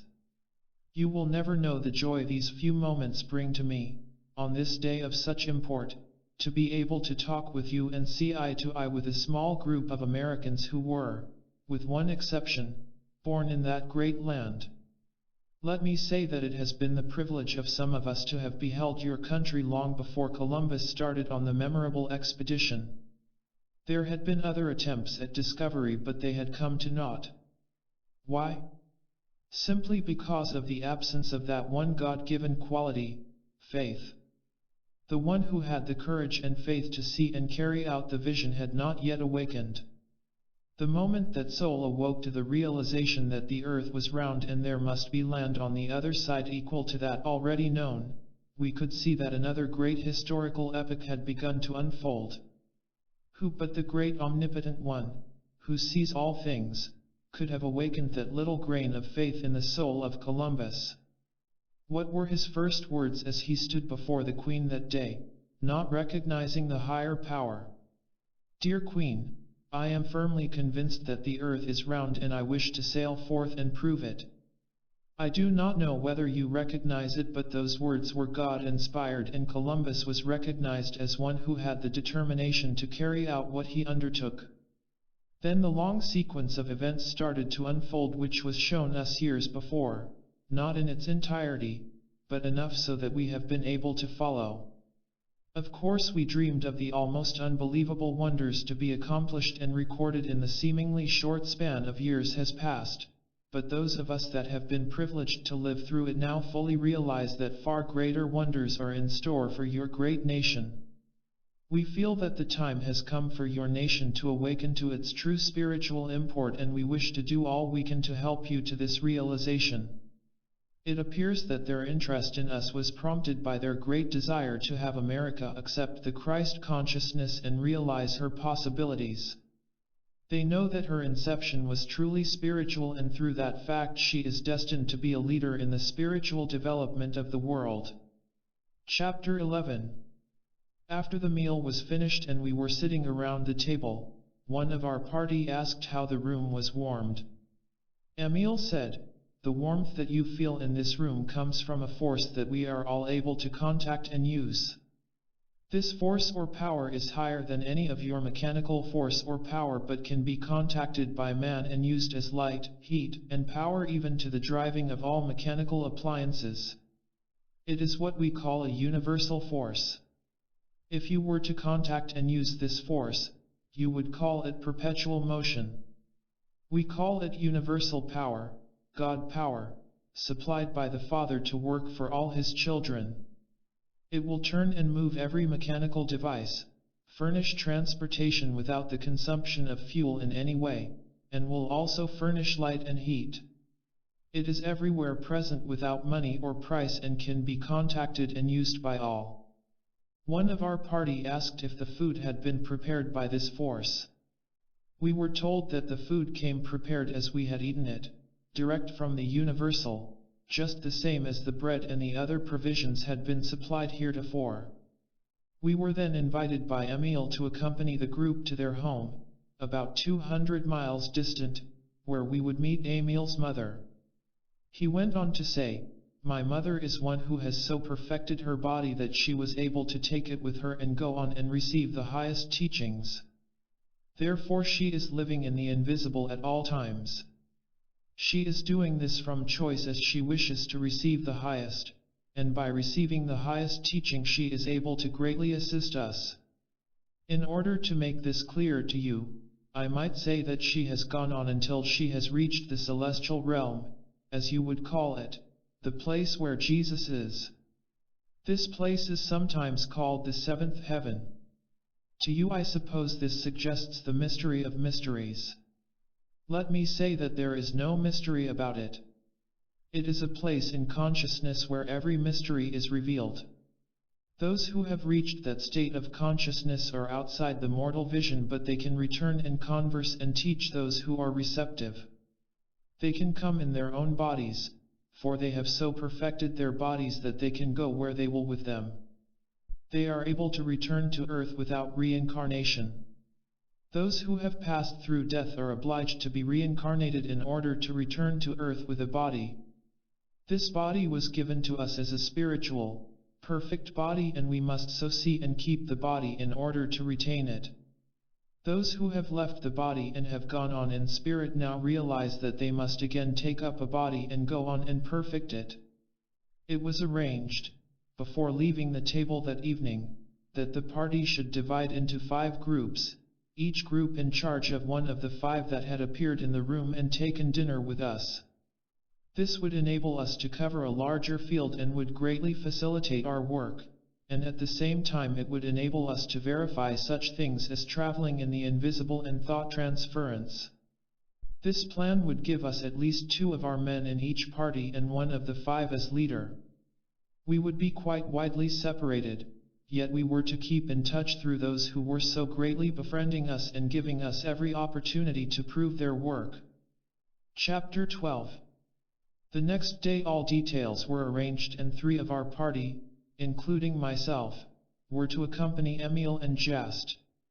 The morning following found each party with its guide and attendants all ready to depart in different directions, with the understanding that we should carefully observe and record all that occurred, and should meet 60 days later at Emil's home in the village just spoken of, 200 miles distant. We were to keep in communication with each other through our friends. This was accomplished each evening by these friends conversing with each other or traveling back and forth from party to party. If we wished to communicate with our chief or with any other member of our party, all we need do was to give our message to our friends, and in an incredibly short time, we would have the answer. In giving these messages, each would write them out in full and note the time to the minute on each message. Then when the answer came we would do the same. When we came together again, we compared notes and found that all noted corresponded. Aside from this, our friends would travel from one camp to another and converse with us. We kept accurate records of these appearances and disappearances. Also we noted the time, the place, and the conversations, and all checked fully when we compared notes later. At times after this we were widely separated. One party would be in Persia, one in China, one in Tibet, one in Mongolia, and one in India, always accompanied by our friends. At times they traveled in the invisible, as we called it, distances as great as 1,000 miles, and kept us informed as to the happenings and progress in each camp. The destination of the party to which I was assigned proved to be a small village to the southwest, located on an elevated plateau well up in the foothills of the Himalayas and about 80 miles from our starting point. We did not take any provisions for the trip, but we were amply provided for at all times and had very comfortable quarters. We arrived at our destination early in the afternoon of the 5th day, were greeted by a delegation of villagers, and shown to comfortable quarters. We noted that the villagers treated Emil and Jast with the utmost reverence. We were told that Emil had never visited the village but that Jast had been there before. The occasion of his first visit was in response to a call for help to rescue 3 villagers from the fierce snowmen that inhabit some of the wildest parts of the Himalayas. This present visit was in response to a similar call and also to minister to the sick who could not leave the village. These so-called snowmen are outcasts and renegades who have lived in the snow and ice regions of the mountains until they have developed a tribe that is able to live in the mountain fastnesses without contact with any form of civilization.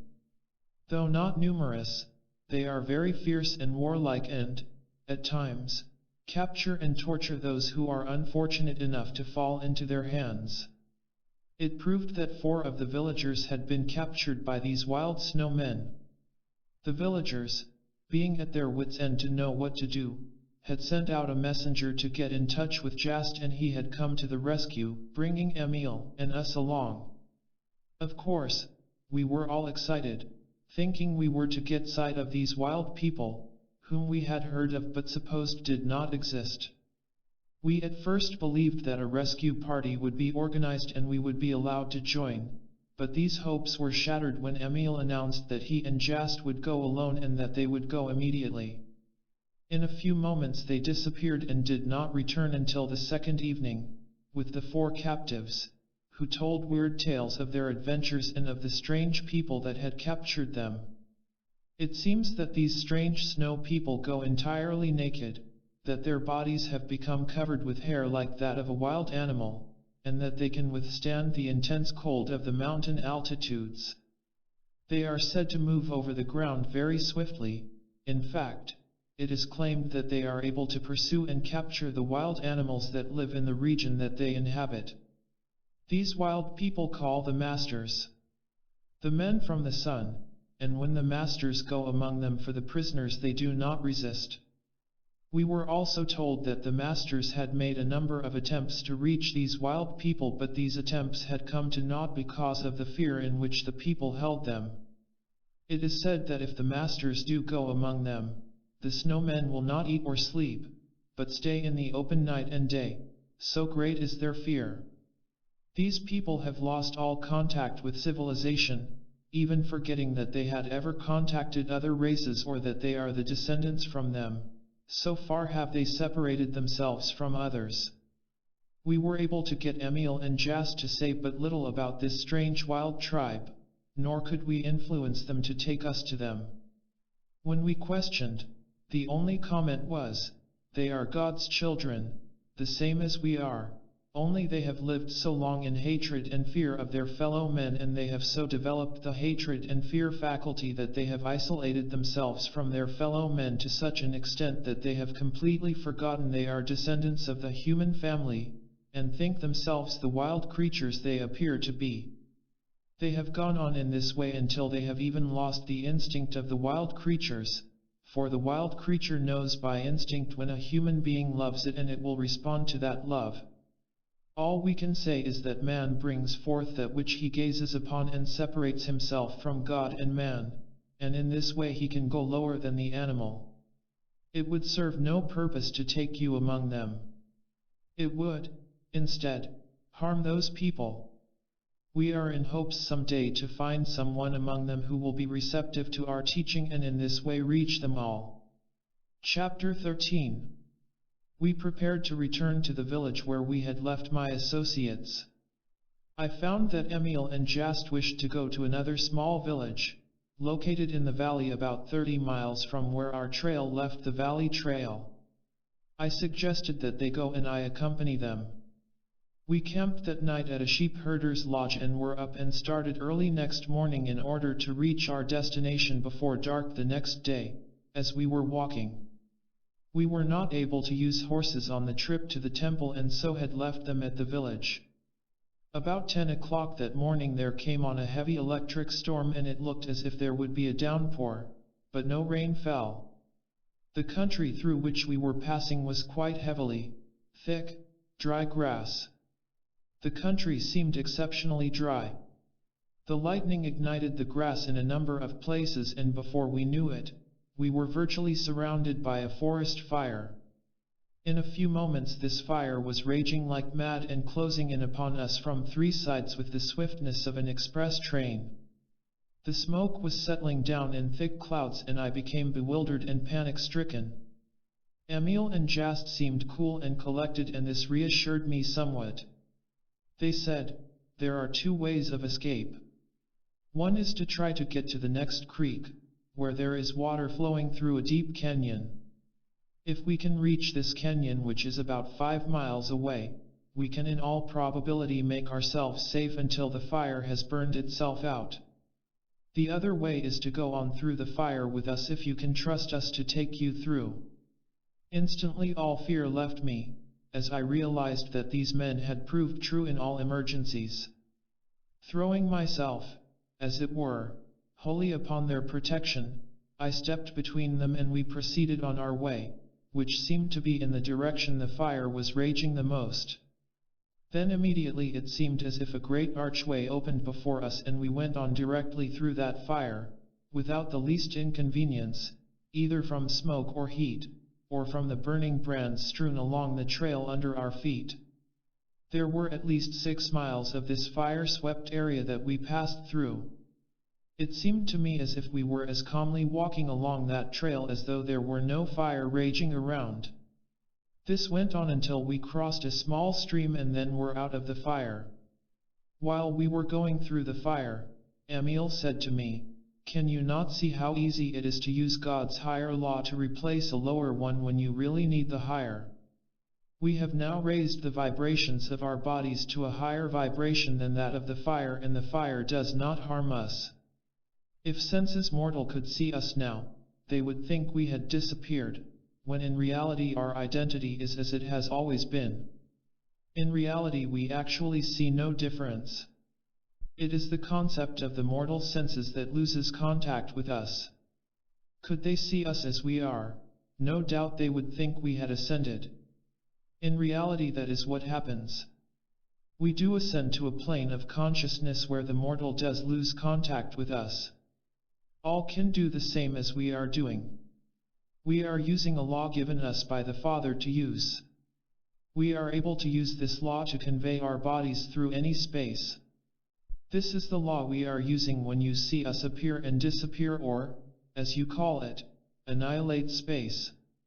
We simply overcome difficulties by raising our consciousness above them, and in this way we are able to overcome or to come up over all limitations that man in mortal consciousness has placed upon himself. To me it had seemed as if we were going over the ground with our feet just touching it. When we were safe across the stream, out of the fire, my first impression was that I had awakened from a deep sleep and had dreamed this, but I gradually awoke to the realization of it all, and the real meaning of it began to dawn upon my consciousness. We found a shady place on the bank of the stream, ate our lunch and rested for an hour, then went on to the village. Chapter 14. We stopped in a village 3 days. During these days a wide vista of the past unfolded before me. I could see these teachings going back in the dim past to the very beginning, whence all came forth from the one source or substance, God. I could see the different offshoots of these teachings being put forth by individuals, each individual adding his concept, each thinking it was his, revealed to him by God or a direct revelation from God to him alone, each feeling that he had the only true message and that he was the only one to give his message to the world. In this way the mortal concepts were mixed with that of the true revelation intended, and diversity and inharmony resulted. Then I could see these people, the masters, standing firmly on the rock of true spirituality, perceiving that man is truly immortal, sinless, deathless, unchanging, eternal, the image and likeness of God. It seemed to me that further research must prove that those great people have preserved and handed this truth down the long ages in its unadulterated state. They do not claim to have all there is to give, nor do they ask anyone to accept anything, unless they can prove the words themselves and do the work the masters do. They do not claim any authority save the actual works they do. Quite a number of the people from the surrounding country had congregated at the village for healing, as couriers had gone out with the tidings of the rescue of the 4 who had been captured by the snowmen. We stopped over the next day and attended the assembly and saw some remarkable cures. One young woman about 20 years of age who had had her feet frozen the previous winter had them restored. We could actually see the flesh grow until they were normal and she walked with perfect ease. 2 blind people had their sight restored. One of them, we were told, was born blind. There were a number of minor cases healed. After the assembly we asked Emil whether there were many converts. He said a great many were really helped, and in that way their interest was aroused. They would for a time become workers, but the greater part of them soon fell back into their old ways of living, as they found it would be too much exertion to take up the work in earnest. The people nearly all live an easy, carefree life, and there seems to be about 1% of those that profess to believe that are really in earnest. The rest depend entirely upon others to help them when they get into trouble.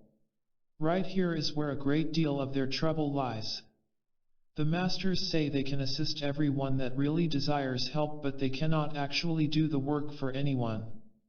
They can tell others of the abundance in store for them, but, to be actually one within of the abundance, each individual must accept and prove it for himself by actually knowing and doing the works. Chapter 15. We had been seated but a few moments when a man whom we judged to be about 35 appeared suddenly in the room. He was introduced to us and all shook hands with him. We were all spellbound at his appearance, for we had imagined that he would be very old. He was above the medium height, with rugged features, but the kindliest face I had ever looked upon. There was strength of character back of every move. His whole being emanated a light that was beyond our power of comprehension. Before we were seated, Emil, Jast, and the 2 strangers clasped hands in the center of the room and stood in perfect silence for a few moments. Then all were seated, and the one who had appeared in the room so suddenly began by saying, "You have asked for this interview in order to get a better understanding of the documents that have been read and interpreted for you. I will say that these records were made and kept by me, and those referring to that great soul, John the Baptist, which seem to surprise you so greatly, are actual occurrences of the time he was with us here. These records show that he was a man of wide knowledge and wonderful intellect. He perceived that our teaching was true, but he apparently never came to the actual realization, for, had he done so, he would never have seen death. I have sat in this room and heard John and my father converse, and it was here that he received much of his teaching. It was here that Father passed on and took his body with him, and John beheld his passing. There are none of my family on father's or mother's side that have not taken their bodies with them in passing. This passing means the perfecting of the body spiritually until one becomes so conscious of the deep spiritual meaning of life or God that one sees life as God sees it. Then one is privileged to receive the highest teaching, and from this realm one is able to help all. We never descend from this realm, for those who have reached this place never wish to descend. They know that life is all progress, a going forward, there is no turning back, and none wish to do so.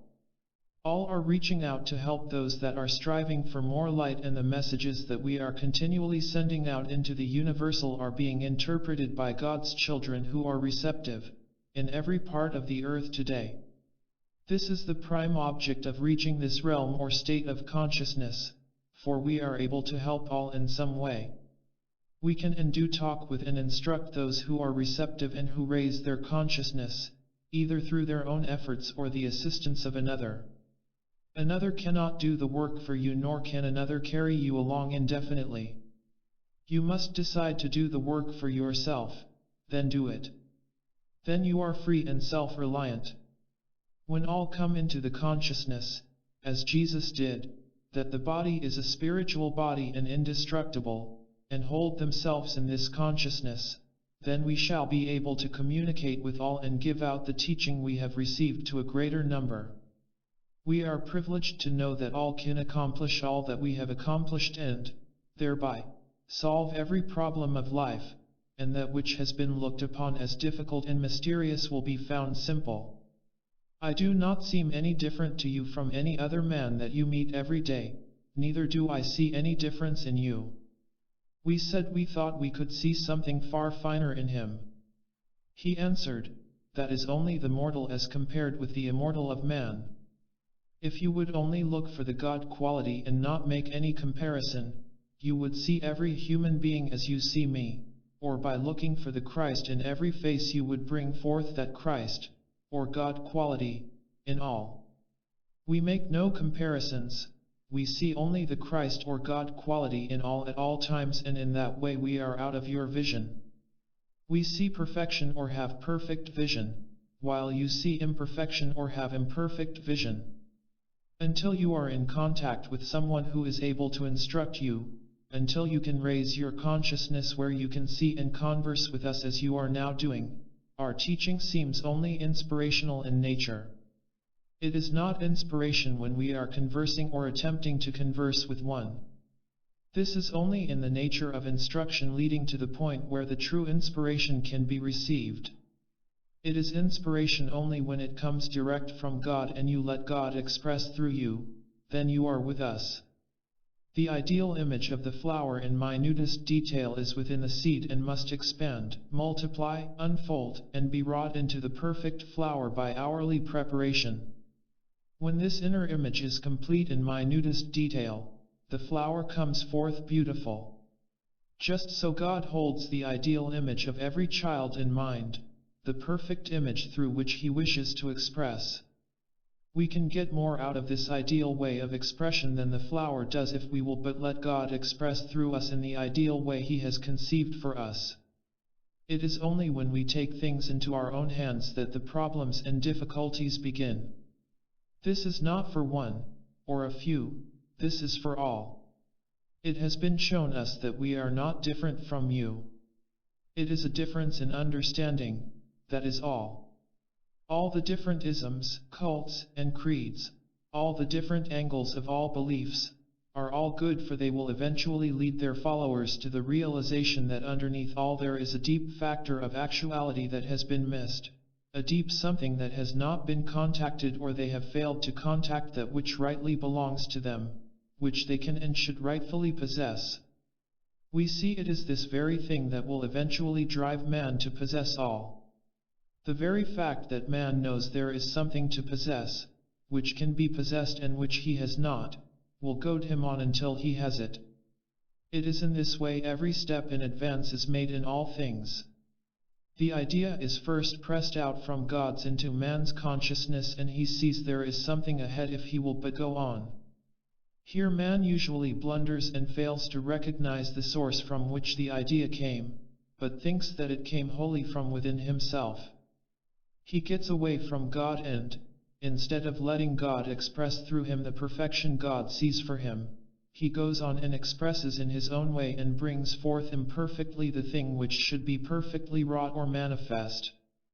If he should but realize that every idea is a direct, perfect expression from God, and, as soon as this idea comes to him, he would immediately make it his ideal to be expressed from God, then take his mortal hands off and let God express through him the perfect way, this ideal would come forth perfect. Here we must realize that God is above the mortal and the mortal cannot help in any way. In this way man would learn in a short time to express perfection. The one great thing man must learn is to get forever through and out of the psychic or mind forces and express directly from God, for all psychic forces are created wholly by man and they are likely to mislead. Chapter 16. Here the talk ended with the understanding that all should meet at breakfast. We were up early next morning and ready for breakfast at 6:30. As we left our lodging, we met our friends going in the same direction, walking along and conversing the same as ordinary mortals. They greeted us and we voiced our surprise at meeting them in this way. The reply was, "We are only men the same as you." Why do you persist in looking upon us as different? We are in no way different from you, we have only developed our God-given powers to a greater extent than you. We then asked, why can we not do the works that we have seen you do? They answered, why do not all we contact follow on and do the works? We cannot and do not wish to force our way upon anyone, all are free to live and go the way as they wish to go. We try only to show the easy and simple way, the way we have tried and found very satisfactory. We went to breakfast and the conversation drifted into the ordinary everyday occurrences. I became lost in wonder. Here were 4 men sitting opposite us at table. There was one that had lived upon this earth about 1,000 years. He had so perfected his body that he was able to take it with him wherever he desired. His body still retained the buoyancy and youth of a man of 35 years, and this perfection had been completed about 2,000 years. Next to him sat a man that was the 5th in line or regular descendant of the family first mentioned. The second had lived upon this earth for more than 700 years, and his body did not appear to be a day over 40. They were able to converse with us the same as any other men would converse. There was Emil, who had lived for over 500 years and appeared to be about 40, and Jast, who was about 40 and appeared to be about that age. All were conversing together like brothers with not a hint of superiority, all kindly, simple, and yet well grounded and logical in every word uttered, with no trace of the mystical or mysterious about them, just plain human beings in daily intercourse with each other. Still I could scarcely realize that it was not all a dream. After breakfast, when we arose from the table, one of my associates started to pay for the meal. Emil said, "You are our guests here," and held out to the lady in attendance what we thought was an empty hand, but when we looked a second time, there was just the amount of money necessary to pay the bill. We found that our friends did not carry money with them, neither did they depend on others for their supply. When money was needed, it was right at hand, created from the universal. We walked out of the house, and the man that was with the number 5 party shook hands with us, saying that he must return to his party, and disappeared. We made a note of the time of his disappearance and afterwards found that he appeared with his party within 10 minutes after he had left us. We spent the day with Emil, Jast, and our friend of the records, as we called him, in wandering over the village and the countryside, our friend recounting in detail many instances which happened in the time of John's sojourn of 12 years in the village. In fact, so vividly were these instances brought to our minds that it seemed as if we were back in the dim past, walking and talking with this great soul, who, to us before this, had seemed but a mythical character conjured from the minds of those who wished to mystify. From that day on, John the Baptist had been a real living character, so real to me it seems as if I can now actually see him walking the streets of the village and countryside and receiving the instruction of those great souls about him, the same as we walked the streets of the village and countryside that day, yet not able to grasp the fundamental truth of it all. After tramping all day, listening to the most interesting historical occurrences, and hearing records read and translated on the very spot where the incidents took place thousands of years before, we returned to the village just before dark, thoroughly tired. The 3 friends who were with us and had walked every step of the way as we had walked were not showing the least sign of fatigue or weariness. Whereas we were begrimed, dust-laden, and perspiring, they were cool and at ease. Their garments were as white and fresh and spotless as when we started out in the morning.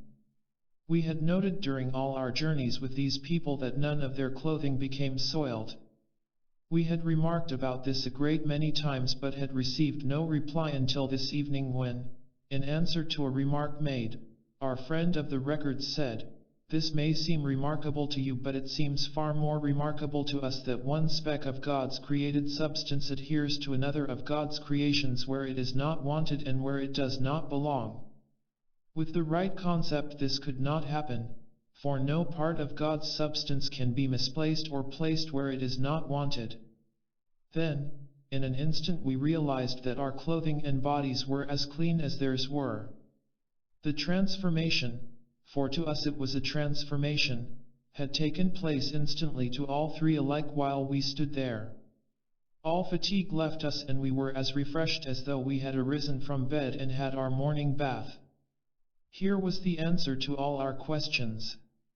I believe we retired that night with the deepest feeling of peace we had experienced at any time thus far throughout our sojourn with these people, and our feeling of awe was fast giving place to the deepest love for these simple, kindly hearts that were doing so much for the benefit of mankind, or their brothers, as they call them. We began to look upon them as brothers.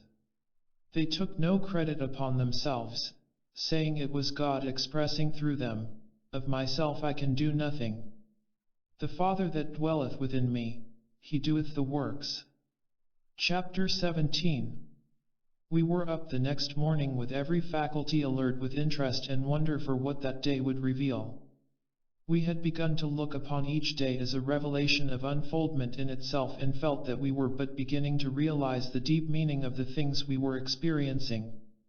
While at breakfast that morning we were told that we would go to a village higher up in the mountains and from that place we would visit the temple that was located on one of the mountains that I had seen while standing on the roof of the temple already described. We were told we would only be able to use our horse for 15 miles of the journey, and that 2 of the villagers would go with us that far and would take the horses to another village farther on and care for them until we arrived. We turned our horses over to the 2 villagers at the appointed place and started to climb to the village up the narrow mountain trail, which at times proved to be steps hewn from the rock. We camped that night at a lodge located on the crest of a point about midway between the place where we had left the horses and the village of our destination. The keeper of the lodge was fat, old, and jolly. In fact, he was so plump and round that he seemed to roll rather than walk, and we could scarcely tell he had eyes. As soon as he recognized Emil he began asking for healing, saying, as we were told afterward, that if he did not get help he would surely die. We were told that he and his forefathers had kept this lodge and served the public for hundreds of years and that he had been in charge about 70 years. About the time he took over the lodge he was healed of what was called an inherited disease and supposed to be incurable. He had become a very active worker for about 2 years, then gradually had lost interest and begun to depend upon others to help him out of his difficulties. This had gone on for about 20 years and he had seemed to prosper, seeming to enjoy the best of health, when suddenly he dropped back into his old ways from which he would not make the necessary effort to arouse himself from his lethargy. We found that his case was only a fair example of thousands of others. These people live simply and easily, and anything that requires an effort becomes a burden to them very quickly. They soon lose interest and their prayer for help becomes a mechanical sound instead of something uttered with deep meaning or desire. We were up and on our way early the next morning, and 4 o'clock in the afternoon found us at the village, with the temple of our destination perched on a rocky pinnacle almost overhead. In fact, so steep were the walls that the only means of approach was by a basket attached to a rope and let down on a pulley supported by a wooden beam made fast in the rocks. One end of the rope was attached to a windlass and the other was passed over the pulley and fastened to the basket being let down and pulled up in this manner. The windlass was located in a little room hewn from the solid rock of the ledge that jutted out so that it overhung the rocky walls below. The wooden derrick to which the pulley was attached swung out so that the rope and basket just cleared the ledge, making it possible to haul the load up from below until it cleared. Then basket and load were swung in and landed safely on top of the ledge in the little rock room hewed out for the purpose. This rock ledge jutted out over the rock walls below so far that the basket would swing out in midair from 50 to 60 feet as it traveled up and down. At a given signal the basket was lowered, we stepped in and were hauled up, one by one, to the ledge 400 feet above. When we were landed upon this ledge we began looking about for some trail leading on up to the temple, the walls of which we could see standing out flush with the wall of rock that still towered 500 feet above. We were told that we would make the ascent in a similar manner to that already described. As we looked, a derrick arm corresponding to the one on the ledge where we were standing swung out, a rope was let down and attached to the same basket, and we were hauled up, one by one, and landed on the roof of the temple 500 feet above. I again felt as if we were on top of the world. The temple was located on a rocky pinnacle that stood out 900 feet above all of the surrounding mountains. The village we had left 900 feet below was located at the summit of a mountain pass used in crossing the Himalayas. We found that this temple was about 1,000 feet lower in elevation than the one I had visited with Emil and Jast, but it commanded a much wider outlook. From where we stood it seemed as if we could look into infinite space. We were made comfortable for the night, and our three friends told us they were going to visit some of our associates and would take any message we wished to send. We wrote messages, carefully dating them, giving our location and including the time of day. When we handed our friends these messages, they shook hands with us, saying they would see us in the morning, and disappeared one by one. We made careful note of the time and of what we had written, and found afterward that the messages were at their destination within 20 minutes of the time they left our hands. After eating a hearty supper served by the attendants, we retired for the night, but not to sleep, for our experiences were beginning to make a deep impression upon us. Here we were nearly 9,000 feet in the air, with no human being near us except the attendants, with not a sound except that of our own voices. There did not seem to be a breath of air stirring. One of my associates said, "Do you wonder that they chose the locations of these temples as places of meditation? The stillness is so intense one can fairly feel it. It certainly is a place in which to meditate." He then said he was going outside to have a look around. He went out but returned in a few moments, saying there was a heavy fog and nothing could be seen. My two associates were soon asleep, but I could not sleep, so I arose, dressed, and went out on the roof of the temple and sat down with my feet hanging over the wall. There was just enough moonlight filtering through the fog to eliminate the inky blackness that would have prevailed had not the moon been shining. There was just enough light to reveal the great billowy fog banks rolling by, enough to remind me that I was not suspended in space, that somewhere way down, the earth was as ever, and that the place I was sitting upon was somehow connected with it. Then all of a sudden, it seemed as if I could see a great pathway of light, its rays widening like a fan with the wide part extending toward me. Where I was sitting seemed to be in about the center of the ever-widening ray, and the central ray was the most brilliant of them all.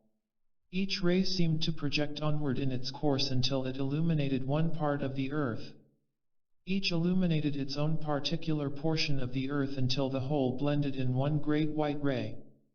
Looking far ahead, I could see all gradually converging until they ended in one central point of intense white light, so white that it seemed transparent and crystal. Then, instantly, it seemed as if I stood out in space looking at it all. Looking far, far down the white ray, I could see what seemed to be specters of the faraway past marching on in ever-increasing numbers but in solid ranks until they reached a certain place.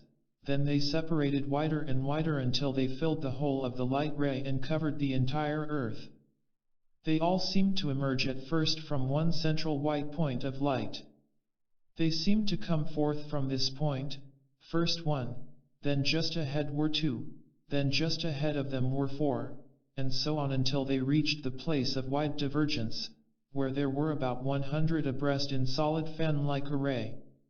When they came to the point of wide separation, they suddenly scattered widely and occupied all of the light paths, and each marched on more or less alone until they seemed to occupy the whole earth. When they had occupied the whole earth, it seemed the rays had reached their widest expanse. Then they grew gradually narrower and narrower until the rays again converged into the one point from which they first started. The cycle was complete and they entered again one by one. Before they entered, they formed in solid array 100 abreast, gradually closing up until they became one, and that one entered the light alone. I suddenly aroused myself and, thinking that this was rather an unsafe place to be dreaming, I went in and retired. Chapter 18. We had asked one of the attendants to call us at the first sign of daybreak, and almost before I knew it, there came a rap at the door. We all bounded out of bed, so eager were we to see the first break of day from our lofty perch. We were dressed in no time and went rushing out on the roof like three eager schoolboys. In fact, the noises we made so startled the attendants that they rushed up to see if we were really in our right minds. I suspect the noise the three of us made was more noise than had ever disturbed the peaceful quiet of the old temple since the days it was built, and this we learned was more than 10,000 years ago. In fact, it was so old that it looked a part of the rock upon which it rested. When we arrived on the roof, there was no need to ask for quiet. One look and my two associates' eyes and mouths went wide open. I suspect, had anyone looked at mine, they would have seen the same. I waited for them to speak. Almost in one breath came the exclamation, "Why, we are surely suspended in mid-air." They said the sensation was exactly like that I had experienced in the other temple. They had forgotten for a moment that there was anything under the feet, and the sensation was that they were floating in mid-air. One remarked, "I do not wonder that these men can fly after experiencing this." We were aroused from our reveries by a laugh, and all turned to find Emil, Jast, and our friend of the records standing close behind us. One of my associates walked quickly up to them, tried to grasp all of their hands at once, and said, "This is wonderful. We do not wonder you are able to fly after you have been here for a time." They smiled, and one said, "You are as free to fly as we. You only need to know that you have the power within to do so, then use the power." We then turned to the outlook. The fog had lowered and was floating in great billowy waves just high enough so that not a foot of land could be seen anywhere, and the movement of the banks of fog all around gave the sensation that we were being carried on noiseless wings along with the fog. Standing there looking far out, one lost sense of anything underfoot, and it was very difficult to believe that we were not floating in space. As I looked out, it seemed as if my body lost all sense of weight and that I was actually floating above the roof. I had so far forgotten myself that when one of the party spoke, my feet hit the roof with such force that I felt the effects of the jar for several days after.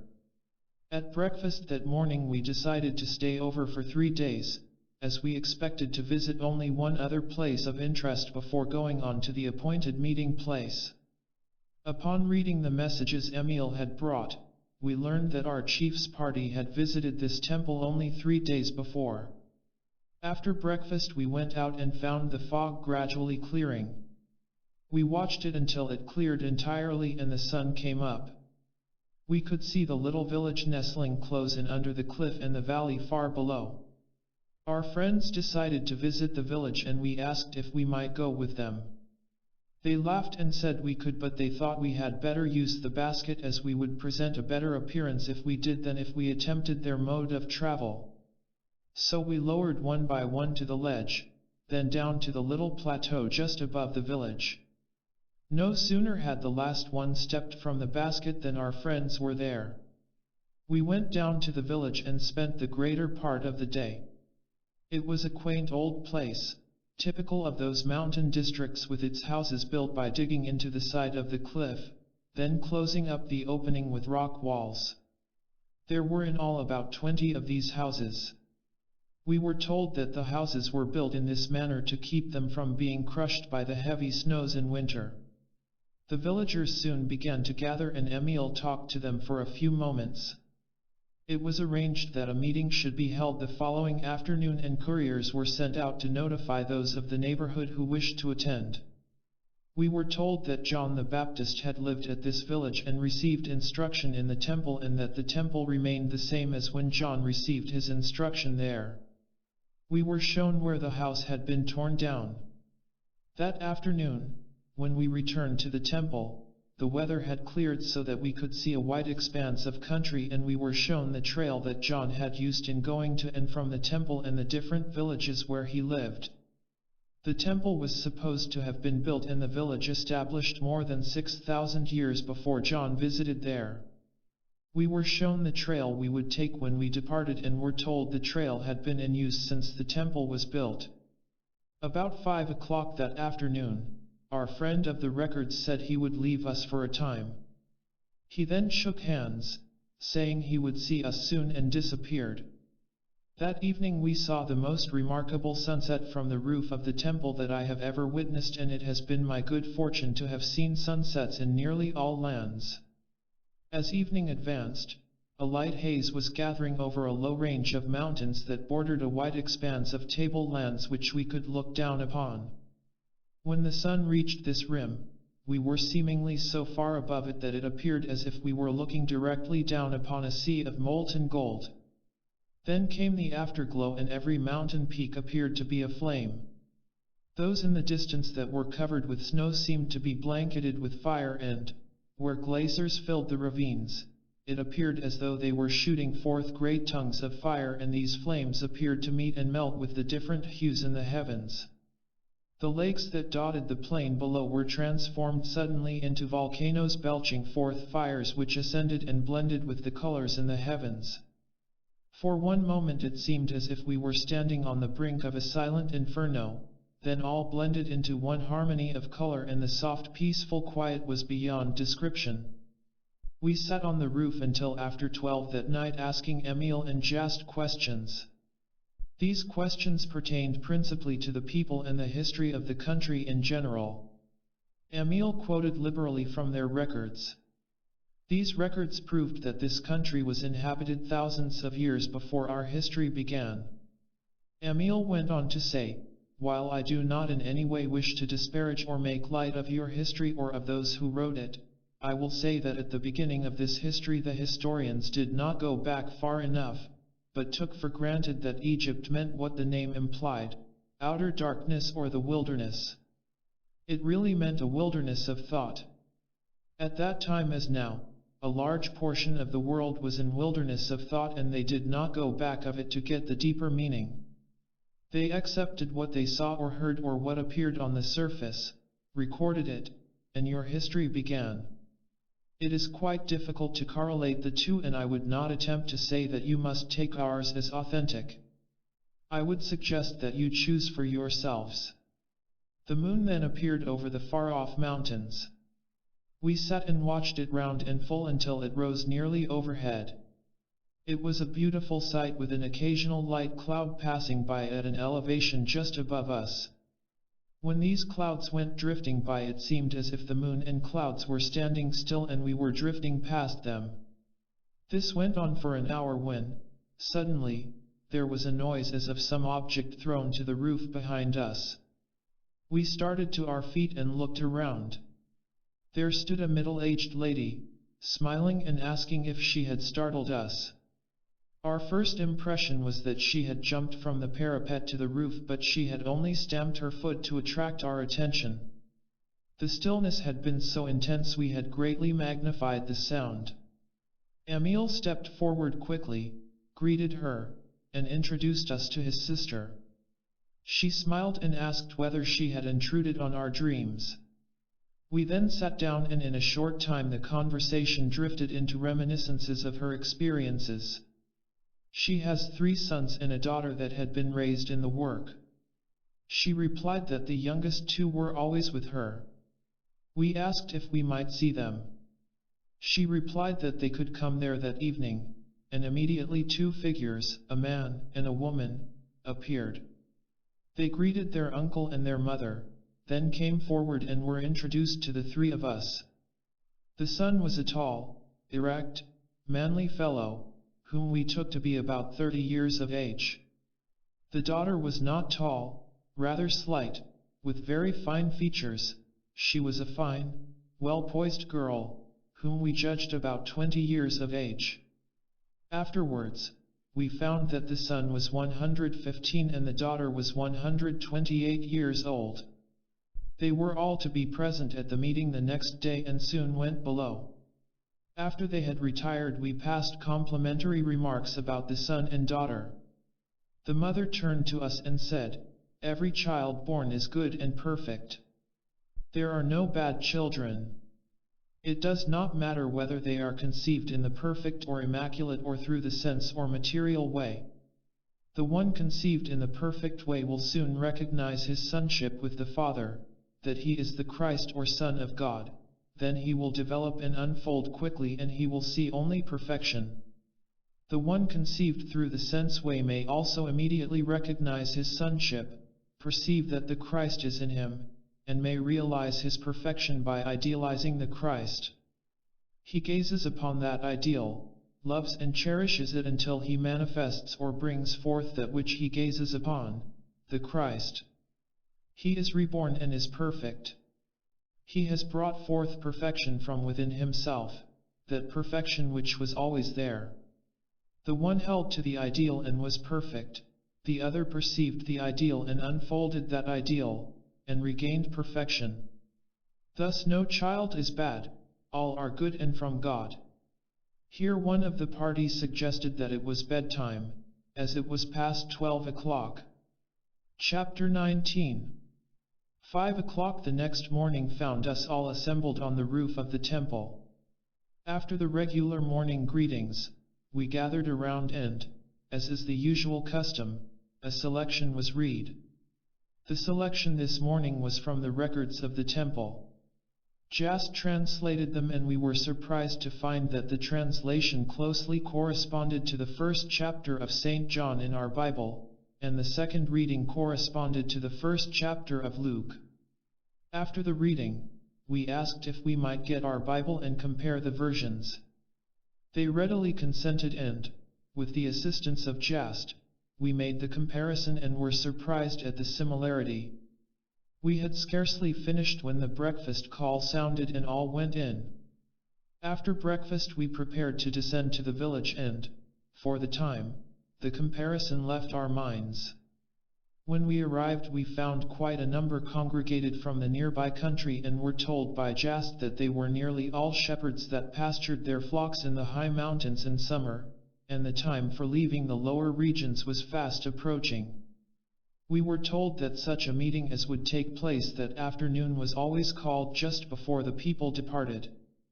As we walked through the village we met Emil's nephew and he suggested we go for a short walk before lunch. We accepted the invitation readily as we wished to see some of the country around. While we were on this walk, several places were pointed out in the valley as being of special interest. The names, when translated, very closely resembled those of the earlier Bible names, but the real significance of all this did not present itself until we had returned, had lunch, and were seated among those that had assembled. There were about 200 in this assembly, when the rest of our friends from the temple appeared. Then Emil's nephew arose and approached two men holding what looked to us like a large book. When this was opened it proved to be a box in the form of a book. He selected a package which consisted of flat leaves like those of a manuscript, then the box was placed on the ground. The package was handed to one of the men.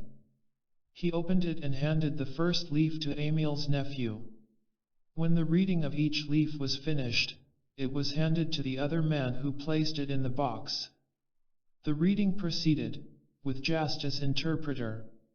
It had not gone very far when we saw that it bore a striking resemblance to the book of St. John, carried out much more in detail. Then followed one similar to that of Luke, then one similar to that of Mark, and the final one was like that of Matthew. After the reading the people collected in little groups and we, with Jast, sought Emil, for we were curious to know the meaning of it all.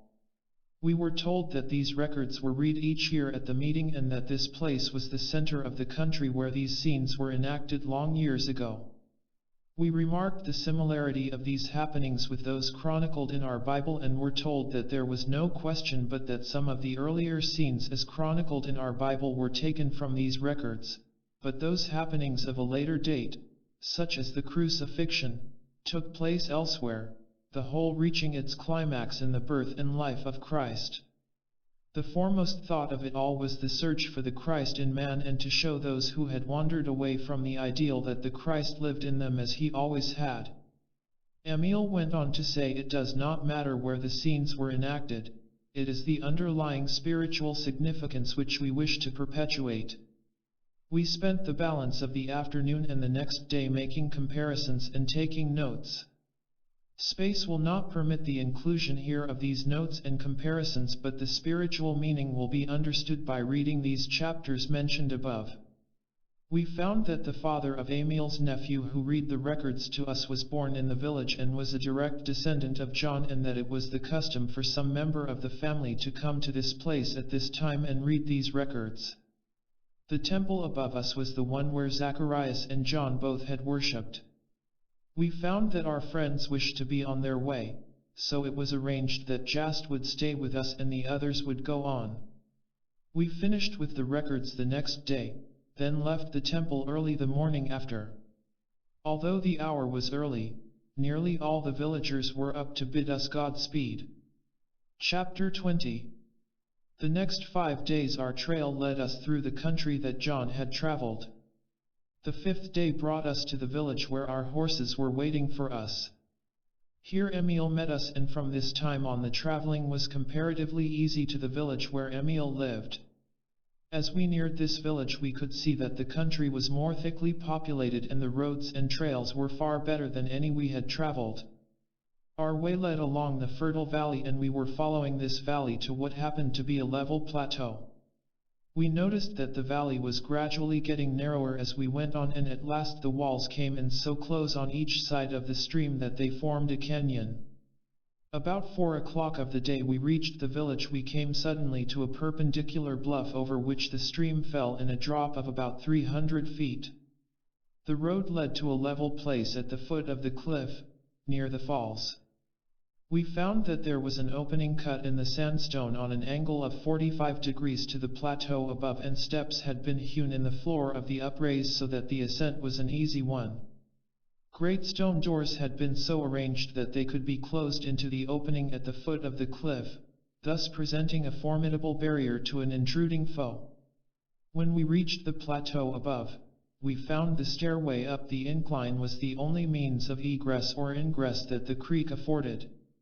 At one time there had been 3 means of access, but the walls that surrounded the village had now been rebuilt in such a way as to bar all possible access.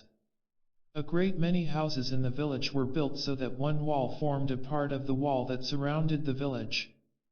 We noted that, when the houses formed part of the wall, these houses were usually 3 stories high and there were no openings for windows in the wall until the 3rd story was reached. At every opening a balcony was built large enough for 2 or 3 people to stand upon comfortably. These, we judged, were arranged so that a lookout could be kept at all times. We were told the district was once inhabited by a native tribe that isolated themselves from the others until as a tribe they had disappeared, a few having been assimilated by the other tribes. This was Emil's home and the place where we were to meet the members of our party who had divided into small groups in order to cover more territory. Upon inquiry we found we were the first to arrive and that the others would be in the next day. We were assigned to one of the houses built into the wall of the village. The windows of the 3rd story looked out over the rugged mountainous country to the south. We were made comfortable and were told that supper would be served on the 1st, or ground floor. We went down and found Emil, his sister, her husband, and the son and daughter that we had met at the temple a few days before, seated at the table. We had no sooner finished supper than we heard a commotion in the little square which the house faced. One of the villagers came in and announced that our chief and his party had arrived. They were made comfortable, then we all proceeded to the roof. The sun had gone down but the afterglow still lingered. The view we looked out upon resembled a large basin at the confluence of a number of streams coming down in deep gorges from the higher mountains. These streams all entered the larger stream before it flowed over the steep wall of rocks into the valley below, thus forming the waterfall. This larger stream emerged from a deep canyon and ran over the level plateau but a few hundred feet before it plunged over the precipice. A number of smaller streams flowed over the perpendicular walls of the canyon cut by the larger stream, forming perpendicular falls and in some cases, roaring torrents. Some fell in sheer drops of 1 to 200 feet while others had cut their way into the canyon wall and fell in a succession of cataracts. Far up in the mountains the gulches were filled with glaciers and these glaciers projected like giant fingers from the great snowcap that covered the top of the entire range. The wall to protect the village had been joined to that of the larger gorge where it jutted out upon the level plain, then ran out to the cliff where the water dropped into the valley below. Where this wall joined the wall of the gorge, the mountain rose perpendicular for 2,000 feet, thus creating a natural barrier as far as the eye could see. We were told that the level plateau extended for 60 miles east and west and in some places was 30 miles north and south, and the only other means of access was at the widest part of the plateau where a trail led over a pass, and this pass was guarded by a wall similar to the one where we were. While we were talking over the advantages of the location for defense, Emil's sister and her daughter joined us, and a little later Emil, his sister's husband and son, came up. We noticed an undercurrent of excitement and were soon told by Emil's sister that they expected a visit from their mother that evening. She said, "We are so happy that we can hardly contain ourselves, for we do love mother so. We love all that have gone on to the higher attainments very dearly, for they are so fine and noble, and helpful, but our own mother is so sweet and adorable, so helpful and loving, we cannot help loving her 1,000 times more. Besides, we are of her flesh and blood. We know you will love her as we do." We asked whether she came often. The reply was, "Oh yes, she always comes when we need her. But she is so taken up with her work that she comes only twice a year of her own accord, and this is one of her semi-annual visits. She is to stay a week this time and we are all so happy we scarcely know what to do." Here the talk drifted to experiences of our associates while we were separated, and we were deep in this discussion when, suddenly, stillness came over all, and almost before we realized it we were sitting perfectly silent, without a suggestion from anyone. The evening shadows had gathered until the far-off mountain's snowcap looked like a great white monster just ready to loose its icy fingers and reach out over the valley below. From the stillness came a gentle swish like that of a bird alighting, and it seemed as though a slight mist were gathering on the eastern parapet. The mist suddenly took form, and there stood a woman, wondrously beautiful in face and form, with an intense radiant light about her that we could scarcely look upon. The family started to their feet and advanced rapidly toward her with outstretched arms, exclaiming "Mother," almost as one voice. She stepped lightly down from the parapet to the roof and embraced each as any fond mother would, then was introduced to us. She said, "Oh, you are the dear brothers from faraway America that have come to visit us. I certainly am overjoyed to welcome you to our land. Our hearts go out to all, and we feel that if they would only let us, we would just put our arms out and embrace all as I have embraced these I call mine, just now. For we are in reality one family, sons of the one Father Mother God. Why can we not all meet as brothers?" We had remarked just before that the evenings were growing chilly, but when this lady appeared the warmth emitted from her presence made the evening seem like that of midsummer. The air seemed laden with the perfume of flowers, a light like that of the full moon seemed to pervade everything, and there was a warmth and glow over all that I cannot describe. Yet there was no hint of display, just that deep, simple, kindly, childlike way.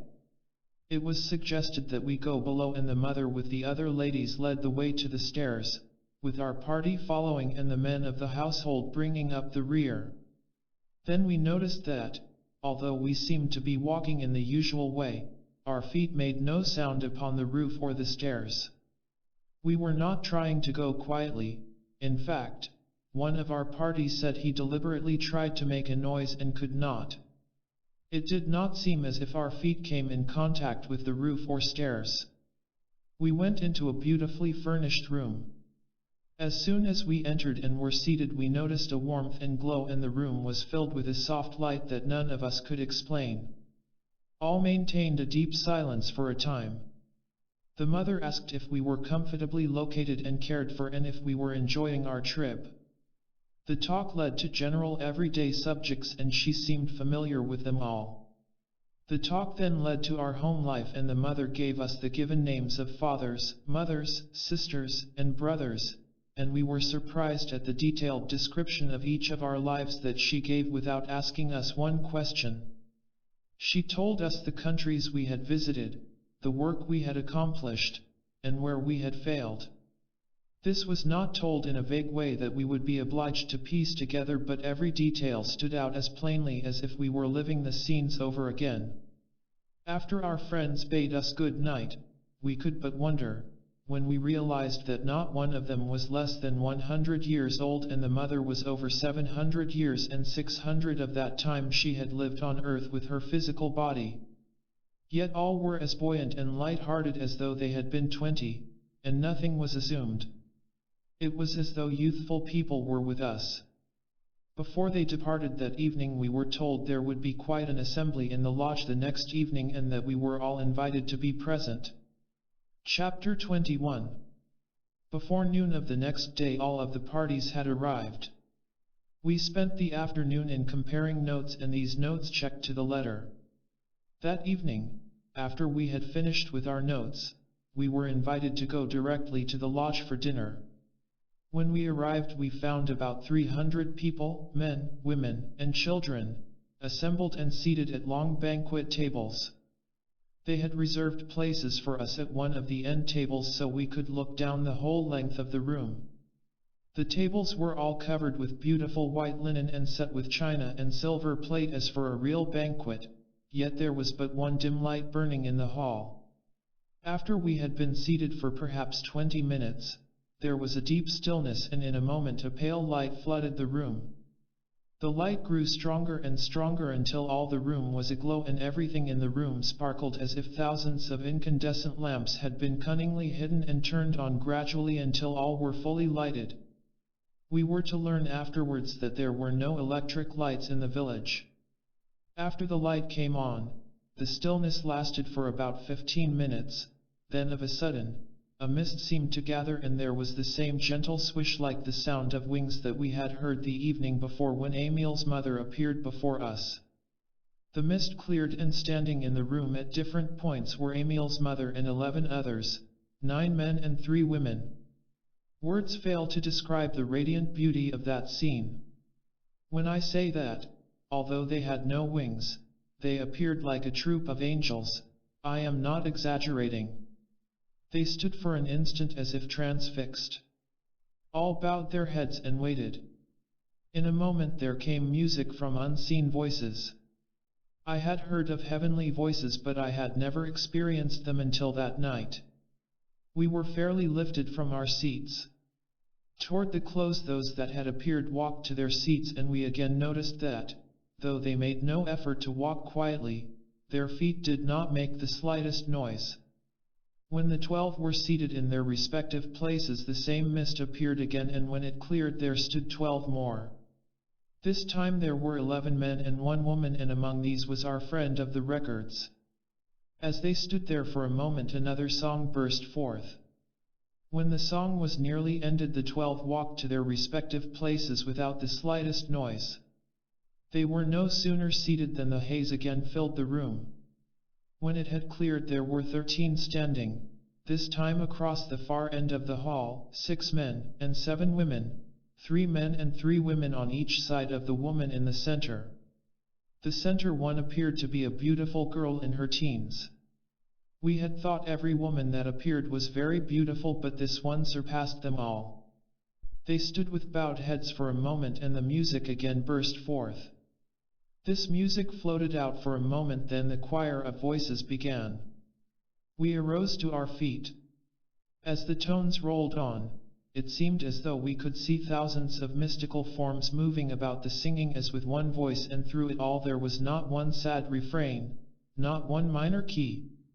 All was a joyous, free burst of music that came from the soul and touched the soul, lifting it up and up until we felt as if we were losing all contact with the earth. As the singing ceased, the 13 walked to their respective places and were seated. Our eyes were fairly glued on the central figure as she advanced toward our table, with a lady on either side. She was seated at the head of our table. As she sat down, the places were quietly stacked at her left hand. The lights grew dim for a moment, and around each one of the 37 there was that same light that so puzzled us, in the most beautiful circle of light just above the head of our honored guest.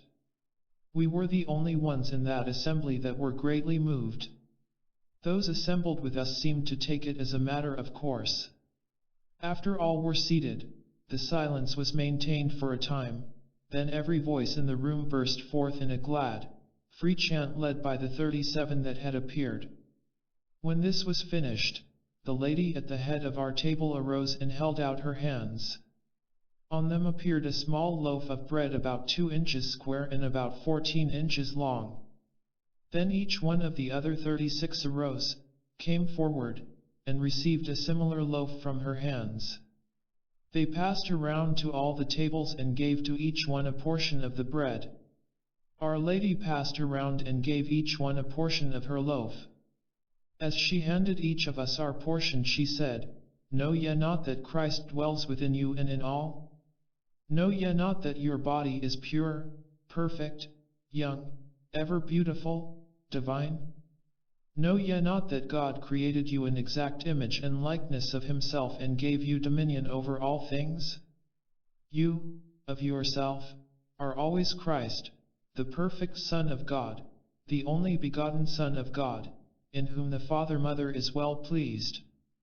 You are pure, perfect, holy, divine, one with God, all good, and each and every child has a right to claim this sonship, this divinity." When all had been given a portion, she returned to her seat, and the loaf was the same length and size as it was when she broke the first portion from it. After this ceremony was over, the edibles began to arrive. They came in large covered containers. These containers just appeared on the table before the lady as if they were placed there by unseen hands. She lifted the lids, set them aside, and began serving. As served, the plates were passed, first one to the lady on the right, then one to the lady on the left, and they in turn passed them on until all were served generously. The meal had not progressed far when our chief asked the lady what she considered the greatest attribute of God. Without a moment's hesitation she answered, "Love." Then she went on to say, "The tree of life is located in the midst of the paradise of God, the very depth of our own soul, and the rich, abundant fruit that grows and ripens to the fullest perfection, the most perfect and life-giving, is love. Love has been defined by those who perceive its true character as the greatest thing in the world. I might add that it is the greatest thing in the world. I might add that it is the greatest healing force in the world. Love never fails to meet every demand of the human heart. The divine principle of love may be used to eliminate every sorrow, every infirmity, every harsh condition, and every lack that harasses humanity. With the right understanding and use of the subtle and illimitable influence of love, the world may be healed of its wounds, and the sweet mantle of its heavenly compassion may cover all inharmony, all ignorance, and all mistakes of mankind. With wings outstretched, love searches out the arid spots of the human heart, the waste places of life, and with seeming magic touch redeems humanity and transforms the world. Love is God, eternal, limitless, changeless, going beyond all visions into infinitude. The end we can only envision. Love fulfills the law of its own, consummates its perfect work, and reveals the Christ within the soul of man. Love is ever seeking an inlet whereby it may flow forth into the soul of man and pour itself out as all good to him. If it is not disturbed by man's perversity and discordant thinking, God's eternal, changeless current of love flows ever onward, carrying before it, into the great universal sea of forgetfulness, every appearance of inharmony or ugliness which disturbs the peace of man. Love is the perfect fruit of the Spirit. It goes forth, binding up the wounds of humanity, drawing nations into closer harmony, and bringing peace and prosperity to the world. It is the very pulse of the world, the heartbeat of the universe. Humanity must be charged with this current of love from the great omnipresent life if it would do the works of Jesus. Does life press heavily upon you? Do you need courage and strength to meet the problems that confront you? Are you sick or afraid? If so, lift your heart and pray to Him who leads the way. The imperishable love of God enfolds you. You need not fear. Did He not say, "Before they call I will answer, and while they are yet speaking I will hear"? Approach this throne of grace boldly, not as you have thought of beseeching and groveling attitude, but with the prayer of understanding faith, knowing that the help you stand in need of is already yours. Never doubt. Do more, ask. Claim your birthright as the child of the living God, as Jesus did. Know that in the invisible, universal substance, in which we all live and move and have our being, is every good and perfect thing that man can desire, waiting to be drawn forth by faith into visible form or manifestation. Read in your own great book what Paul says of love in 1 Corinthians, chapter 13, using the word love instead of charity, as was intended. Consider Solomon, when in the night of his experience he allowed his radiant love nature to expand to that universal plane of consciousness where he asked to be of service and not for self. This brought to him wealth untold, and added to this was life and honor beyond his power to ask. He recognized the wisdom of love, and love released its boundless wealth upon him. Silver was counted as naught in the days of Solomon. Even the drinking vessels of this mighty king of love were of pure gold. To love is to release God's unlimited storehouse of golden treasure. If we love, we cannot help giving, and to give is to gain, and the law of love is fulfilled. Then, by giving, we set in operation the unfailing law of measure for measure. With no thought of receiving, it is impossible to avoid receiving, for the abundance you have given is returned to you in fulfillment of the law. Give and it shall be given unto you, good measure, pressed down, shaken together, and running over, shall men give unto your bosom. For with the same measure that you mete, withal, it shall be measured to you again. If we work in the spirit of love, we must have God present in consciousness. To be one with life, love, and wisdom, is to consciously contact. To consciously contact God is to have abundance pressed upon us, the same as abundance of food has been pressed upon us tonight. You see, there is an abundance for all, and none need want in the presence of God's abundance. This thought of abundance must lift the mind far beyond the bounds of limitation. To conceive abundance, one must relinquish all thoughts of things in particular. This concept is so large that it will not permit the thought of detail. To hold it in mind, consciousness must swing far out into the universal and revel in the joyousness of perfect freedom. This freedom must, however, not be taken for license, for we are held responsible for every thought, every act. Our consciousness cannot attain to this freedom in an instant. The breaking of the last vestige of limitation may be accomplished in an instant, but the preparation for the glorious event has gone before. The preparation in minutest detail has been accomplished from within, just as every petal of a flower is perfected in every detail within the bud. When the perfection is complete, the bud bursts its sepal shell and the flower comes forth beautiful. Just so man must break the shell of self before he can come forth. God's laws are changeless, the same as they have ever been. While they are immutable, they are beneficent, for they are good. When we live in conformity to them, they become the very foundation stones on which we build our health, our happiness, our peace and poise, our success and attainment. If we abide fully in God's law, no evil can befall us. We do not need to be healed. We are every whit whole. How well we realize that in the great heart of humanity there is a deep homesickness which never can be satisfied with anything less than a clear consciousness or understanding of God, our Father. We recognize this hunger as heart's cry after God. There is nothing the human soul so longs for as to know God, whom to know aright is life eternal. We see people ever shifting from one thing to another, hoping they will find satisfaction or rest in some accomplishment or in the possession of some limited, mortal desire. We see them pursuing and gaining these things only to find themselves still unsatisfied. Some fancy they want houses and lands, some, great wealth, and some, great learning. We are privileged to know that man has all these things within himself. Jesus, the great Master, attempted to have all see this. How we do love him! He stands out so beautifully triumphant because of his attainments. We love all who have reached the heights or high places in consciousness that Jesus has. We not only love them for their attainments but because of what they really are. Jesus never allowed himself to dwell in the external after his illumination. He always kept his thoughts at the central part of his being, which is the Christ.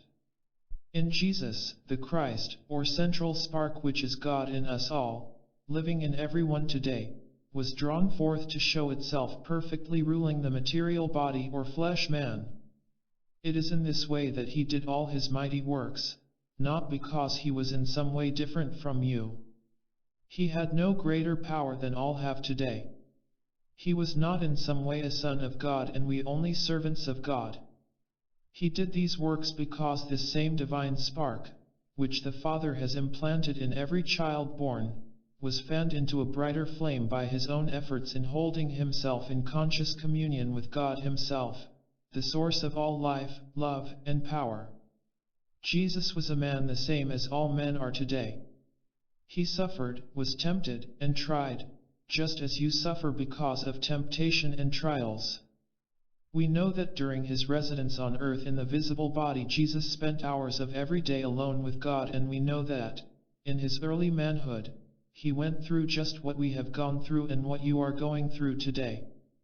We know that every man must overcome the mortal, the fleshly desires, the doubts and fears, until he comes to the perfect consciousness or recognition of the indwelling presence, this Father in me, to whom Jesus ascribed the credit of all his mighty works. He had to learn as we had to learn and as you are learning today. He was obliged to try over and over again as you are doing. He was obliged to hold fast as you are obliged to hold fast today, even with clenched fist and set teeth and saying, I will succeed, I do know the Christ lives within me. We recognize that it was the Christ within which made Jesus what he was, and is today, and that the same attainments are for all. In all this we would in no way detract from Jesus, for we love him with a love unspeakable. We know he went through the perfect crucifixion of self that he might lead his people to God, that he might show them the way out of sin, sickness, and trouble, that they might manifest the Father in them, that he might teach all that the same Father lives in all and loves all. None that follow Jesus' life and teaching closely can help but love him. He is our perfect elder brother. But if we sell our birthright, if we disregard or treat with contempt the beneficent laws of God, and by so doing turn our backs on the Father's house and wander into a far country, as did the prodigal son, of what avail is the peace and plenty, the abundance of warmth and cheer that abides within the house? When you are tired of the husks of life, when you are weary and homesick, with faltering steps you may retrace your way home to the Father's house. This may be done over the road of bitter experience or by a joyful letting go of all material things. It does not matter how the understanding and knowledge is gained, you will eventually press on toward the mark of your high calling. With each step you will grow strong and bolder until you will no longer falter nor hesitate. You will look within you for your illumination, then in your awakened consciousness you will realize that home is here. It is the divine omnipresence in which we all live, move, and have our being. We breathe it with every breath. We live it with every heartbeat. Do not think you must come to us. Go into your own home, your church, your house of prayer, alone, anywhere you choose. Jesus the great love master can help you. All those that have passed and are receiving the highest teachings can help you and are endeavoring to help you where you are now and at all times. How plainly we see Jesus and all the others always ready to help those who call. You need but make the call and they answer before the call is even finished. They stand and walk beside you every moment. What you must do is to raise your consciousness so that you can see and know that you walk beside them, then you will not falter. They are holding out their hands and saying, "Come unto me and I will give you rest." This does not mean come after death, this means, come now, just as you are. Raise your consciousness to our consciousness and behold, you stand where we are tonight, above all mortal limitations, abundantly free. Peace, health, love, joy, and prosperity are here. These are the fruits of the Spirit, the gifts of God. If we look unto God, no harm can befall us, no evil can come nigh us. If we look to Him wholly, we are healed of our infirmities, in the transcendent name of the law, or Jesus. God is in the midst of you, child of infinite, immortal Spirit.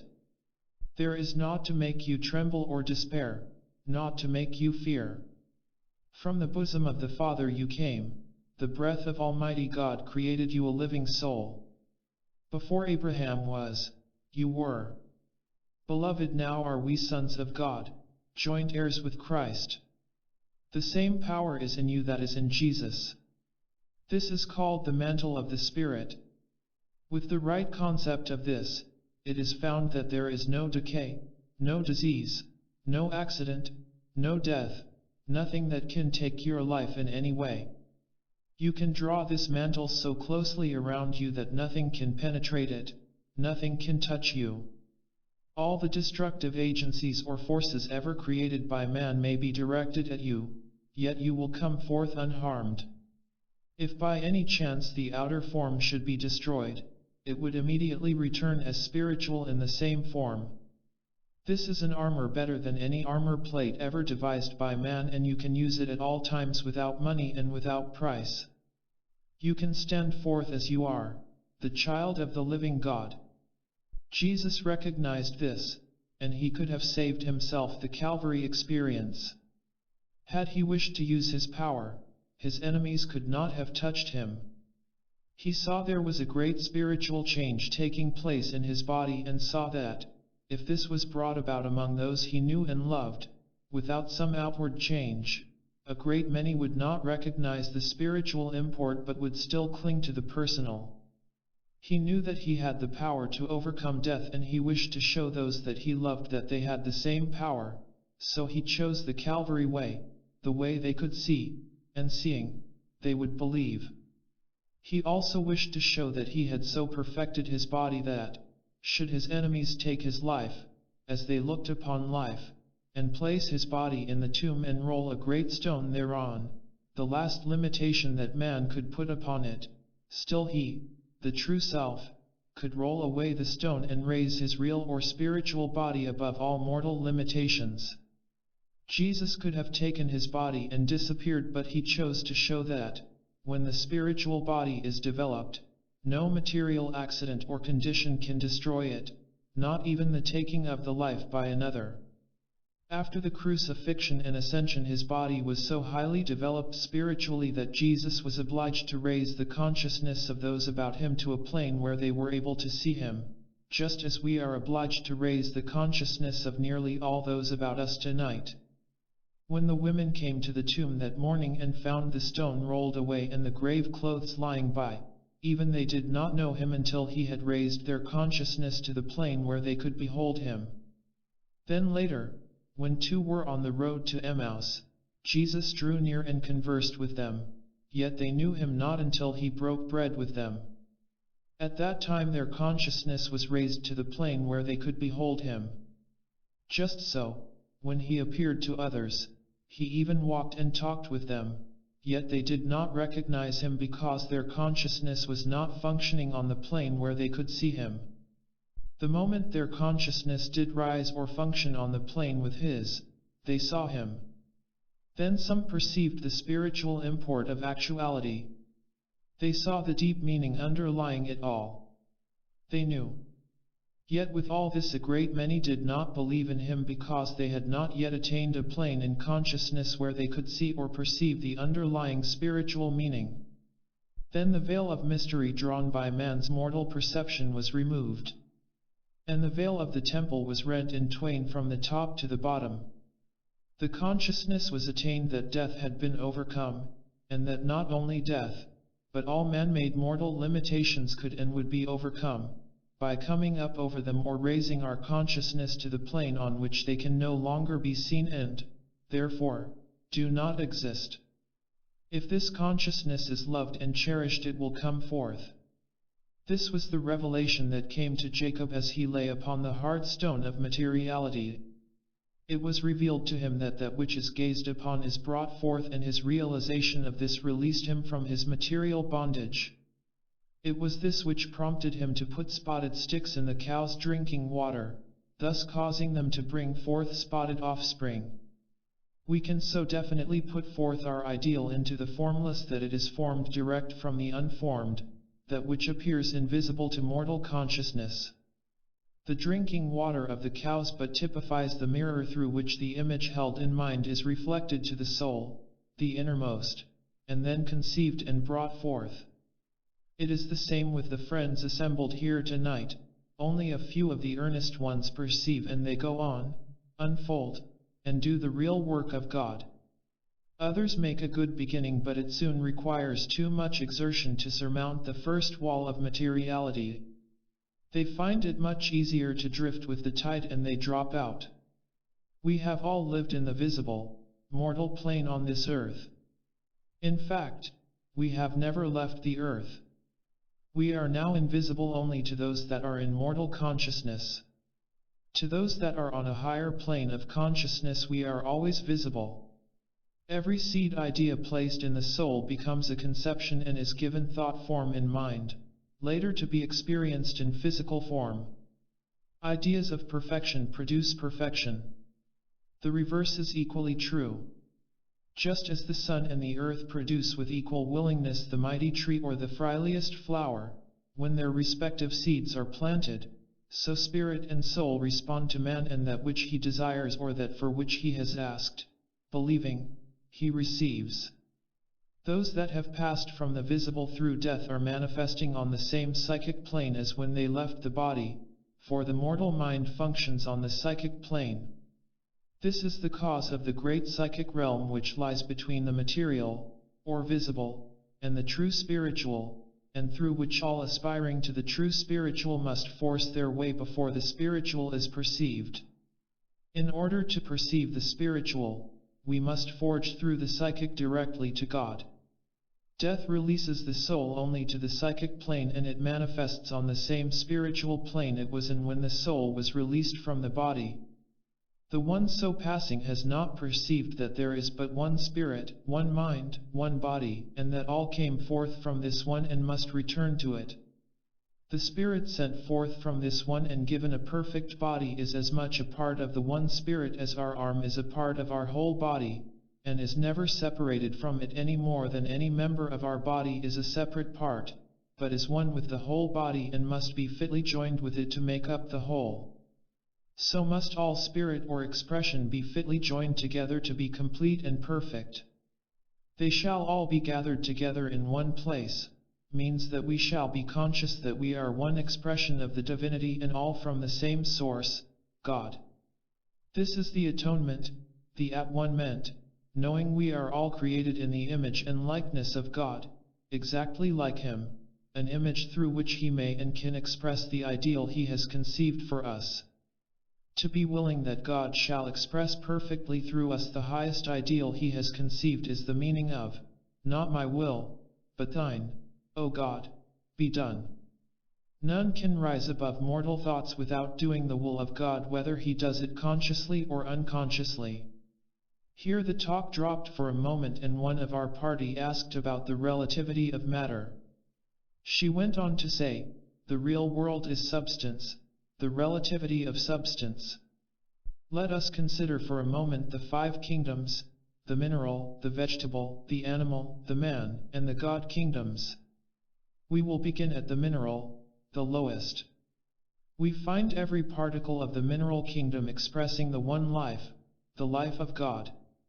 The disintegration or division of the particles of the mineral, combined with elements of air and water, has formed soil, every particle still retaining the original life, the life of God.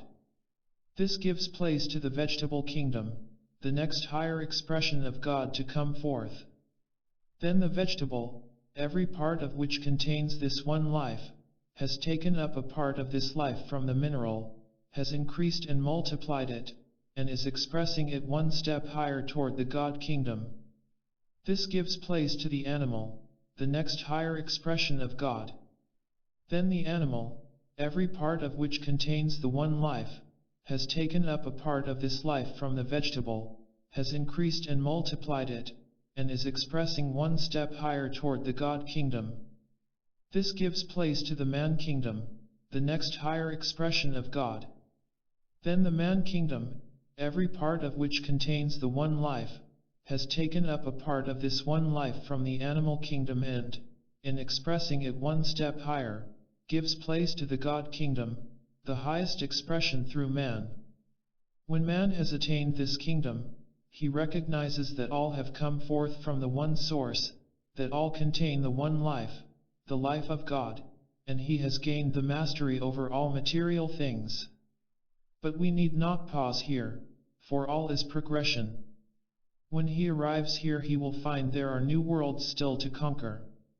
Now we come to the place where we recognize that all space or magnitude contains the one life, the life of God, that all is from the one source and substance.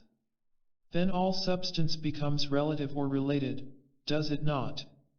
Here the talk ended, the dinner was finished, and the room was cleared of tables and chairs. There followed a time of frolic and fun, including dance and song with the music furnished by the invisible choir, and all enjoyed a good time together. The evening finally ended in music and song. The invisible choir became visible, walked among those assembled, and at times floated just above their heads. The final ending was one outburst of music, song, and laughter, with all participating. Taken all together, it was the most impressive scene that we ever witnessed. We were told that if we would become quiet, we could hear the music at all times, but it is only on an occasion like this that the chorus accompanies the music. We tried this a number of times afterward and found that we could hear the music. It was always low and beautifully sweet, but it never had the glad free ring of that one evening unless there were a number of the masters congregated. We were told that this music is what has been called the angel choir. They call it the symphony of souls in accord. We stopped in this village 3 days and during that time saw a great deal of our friends. The evening of the 3rd day they bade us goodbye and, saying they would meet us at our winder quarters, disappeared. Chapter 22. The next morning we left the village with only Emil and Jast accompanying us, our objective being the village we had decided upon for our winter quarters. The winters in this part of the country are quite severe and we felt that we wished to make certain of comfortable quarters before the cold spell set in. In this as in a great many other matters our fears were not well grounded, for when we arrived we found comfortable quarters all ready for us. Our trail from the village led across the plateau, then up a long winding canyon to the divide where the second fortified village that guarded the plateau we had crossed was located. The canyon walls were from 200 to 500 feet perpendicular and joined the mountains, which rose to an elevation of 2,000 feet above the crest where the trail crossed the divide. At the top of the divide, two great rock ridges jutted up on either side of a level space about 5 acres in extent. These two ridges were about 600 feet apart. A wall 40 feet high had been built across the open space, thus connecting the two ridges of rock and forming an effectual barrier. This wall was 60 feet wide at the bottom and 30 feet wide at the top, and was so constructed that the top formed a runway over which huge rocks could be rolled, then dropped to the ground on the outer side of the wall, where the ground sloped sharply and connected with a steep declivity, down which the trail passed on the way to the other side of the divide. There were chutes arranged along the wall at intervals of 100 feet so that the rocks would gain headway enough to clear the base of the wall before they struck the ground. When they did strike, they would roll down the slope, then over the declivity and on down the canyon for about 4 miles before they would stop, if they did not fly into pieces from their own momentum. In all, this formed an effectual defense, as the canyon was not over 50 feet wide at any place in the 4 miles, and it was steep enough to give great momentum to the rolling rocks. There were also 2 places on each side of the canyon where rocks could be loosened and would roll down. These places were connected by trails cut along the mountain side from each end of the wall. There were a number of rocks, each about 12 feet through, placed along the top of the wall ready for an emergency. We were told that it had not been found necessary to use any of them, as there was but one tribe that had ever attempted to gain access to the village uninvited, and this tribe had been all but annihilated by rocks released from the 4 stations in the canyon walls. The first rocks released in their downward course had released others until an avalanche swept down the valley, carrying all before it. We were told the rocks on top of the wall had rested where they were for over 2,000 years, as there had not been a war in that country during that time. We found that the 6 houses comprising the village were built into the wall, 3 stories high, with the roofs level with the top of the wall. Access to it was thus gained by stairways leading up through each story to the roof of each house. Openings for windows were left in the wall at the 3rd story. These windows overlooked the canyon below. The trail could be seen from these windows in the top of the wall, as it wound around the mountainside, miles away. We were made comfortable for the night in the 3rd story of one of these houses, and, after an early dinner, we went to the roof to see the sunset. We had been there but a few moments when a man apparently 50 years of age came up the stairs to the roof. After being introduced by Jast, he joined in the conversation. We soon found he lived in the village we had selected for our winter quarters and was on his way there. We supposed he was traveling as we were and invited him to join our party. He thanked us and said he was able to make the distance much more quickly than we could, that he had stopped in the village to see a relative, and would be home that evening. The conversation then turned to the temple the 3 of us had visited with Emil and Jast.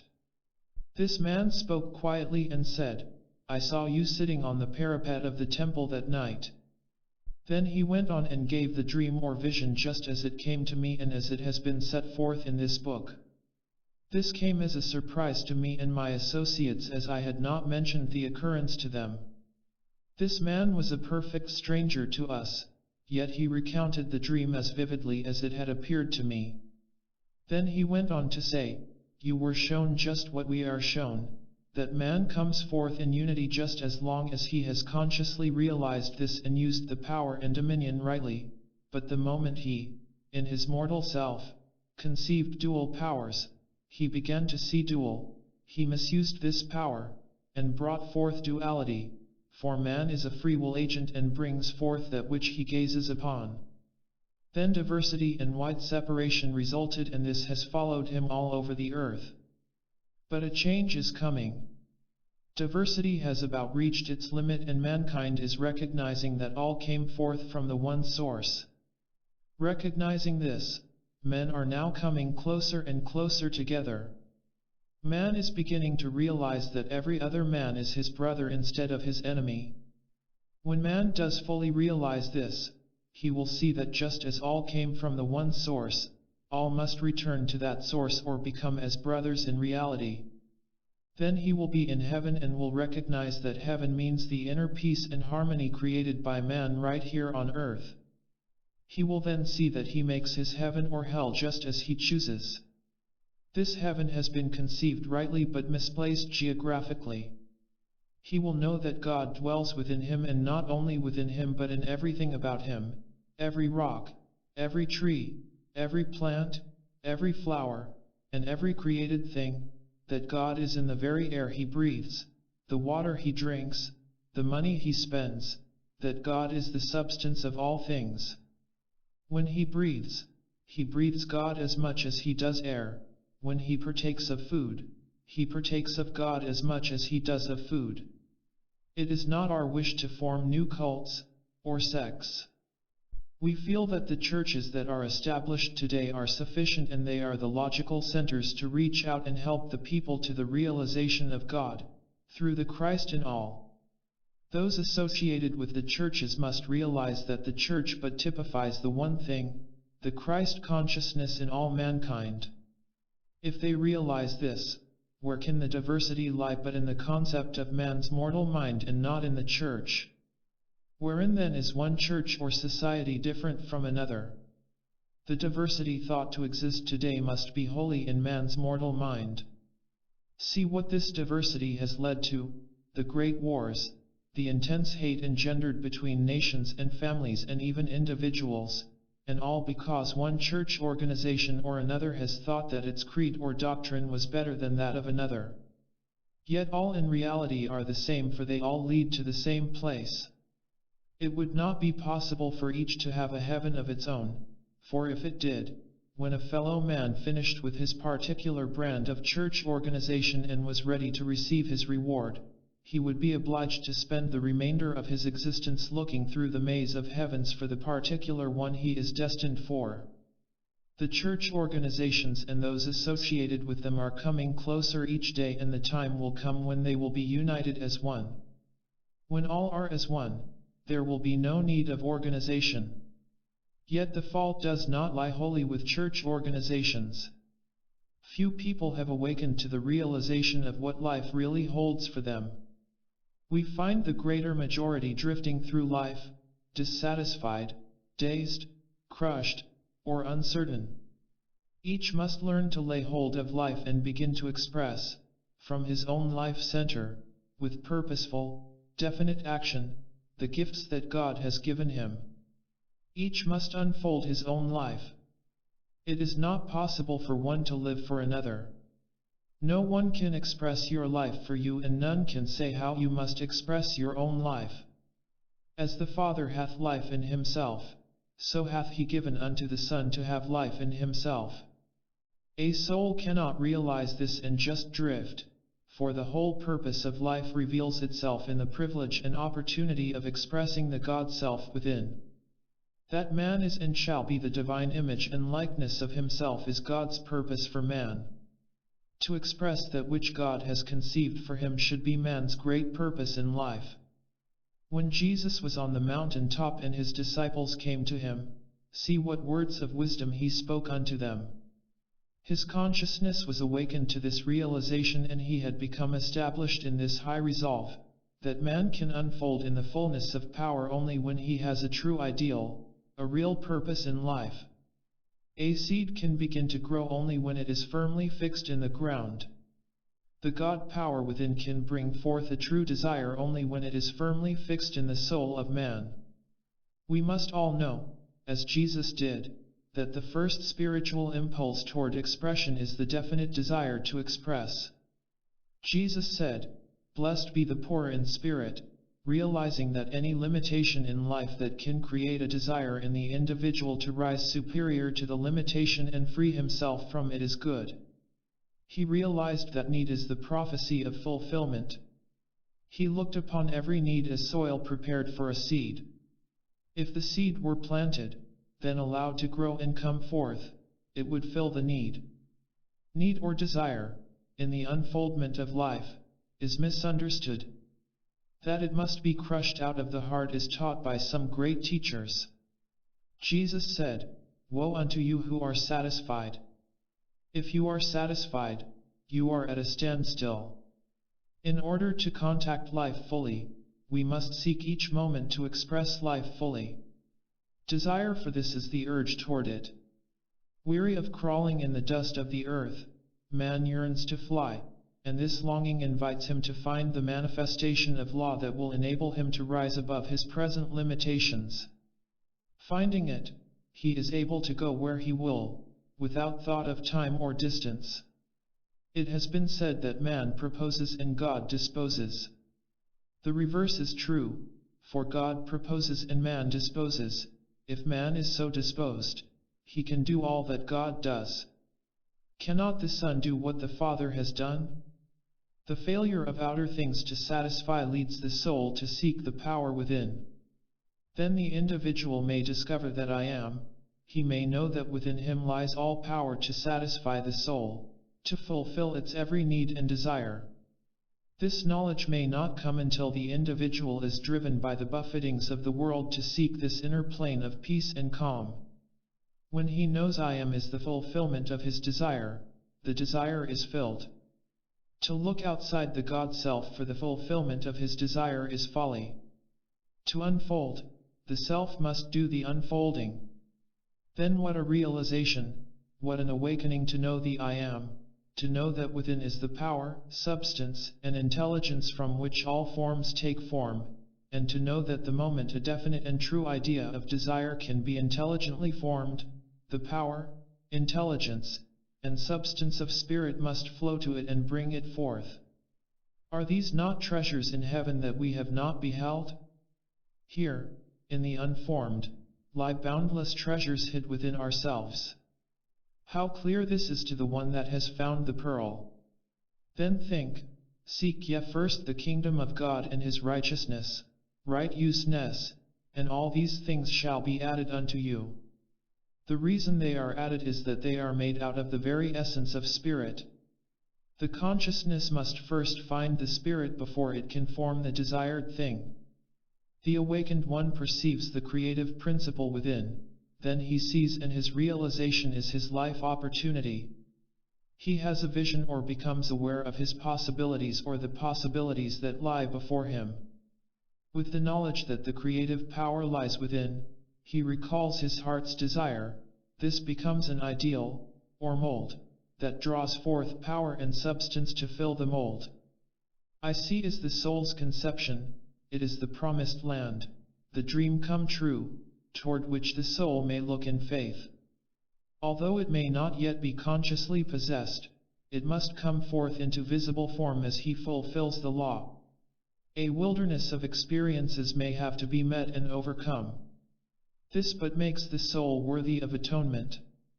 Understanding the vision as a land of promise, an ideal that is to be realized or to become real, the soul now sees only the good, the object of its desire. Here there must be no doubt, no wavering, no hesitation, for this would be fatal. One must be true to the vision and press on. This vision is typical and as necessary as the plans and specifications of a building. One must be as true to the vision as the builder is true to the plans and specifications the architect has furnished. All but the truth must be eliminated. All great souls are true to their vision. Everything brought forth was first a vision, a seed idea planted in the soul, then allowed to expand and come forth. These souls never allow the unbelief of others to influence them. They are willing to sacrifice for their vision, they are true to it, they believe in it, and it is to them as they believe. Jesus remained true and steadfast to his vision. He adhered to his plan, even when those nearest and dearest to him were unbelieving and untrue. It was unto him as he believed, and it is so unto all. When the individual starts for the promised land, the land of darkness must be forsaken, forgotten. He must leave the darkness and start toward the light. It is impossible to go and stay at the same time. The old must be forsaken, the new adhered to. He must forget the things he does not wish to remember and remember only the things he wishes to retain. One is as essential as the other. The vision only must be remembered if he wishes it fulfilled. He must remember by holding in mind the vision he wishes to reproduce. He must disremember or refuse to remember the thing he does not wish to reproduce. Every idea, thought, word, or act must be true to the vision in order to bring it forth. This is true concentration, the concentration of devotion, the centering of the forces upon the essential. This is loving the ideal. It is only through love that an ideal can be given expression. Love makes the ideal become the real. If at first he fails, he must be determined and press on. This is the exercise of the will, the cry of self-confidence, the expression of faith directing the power toward the ideal. This ideal could never be attained without this conscious direction of power, this exercise of the will, and yet it would be fatal to the ideal if the will, too, were not ideal. The will must possess the same quality as the ideal to serve. If the will does not possess the desire to serve, the power the will wishes to direct cannot be released from the soul. The will to be served turns the life current against self. The will to serve keeps the life current flowing through self and keeps the self in radiation. To serve gives purpose to vision, it releases love in life. How can love be expressed unless it flows through the one expressing life? If it flows through the consciousness, the whole organism responds, it thrills every cell with the love it expresses. Then the body becomes harmonized, the soul becomes radiant, the mind becomes enlightened, the thought becomes keen, brilliant, alive, definite, the word becomes positive, true, constructive, the flesh is renewed, purified, and quickened, affairs are adjusted and all things assume their true position. The I am is expressed through the me and the me is no longer allowed to suppress the I am. If the body is not obedient to spirit, how can it express the spirit? The conscious mind must seek and want the spirit in order to learn the power of the spirit. In this way the individual learns to know that spirit is the fulfillment of the need. In no way can it be given higher expression than when it is allowed to fill the need of others. It is the flowing forth to others that opens the storehouse of spirit. It is the I will to serve that opens the unlimited storehouse of God to all and brings its realization to the soul. The soul has returned to the Father's house as soon as it has willed to serve. The prodigal who is serving becomes the feasted son, the hireling feeding on the husks becomes the prince of a royal household, the household of his own possibilities. He knows the love of God and understands and appropriates his Father's gift. None but a son can receive this gift. No servant, no hireling can enter into the joy of the son's inheritance. The servant is always seeking to attain, the son has already inherited all that the Father has.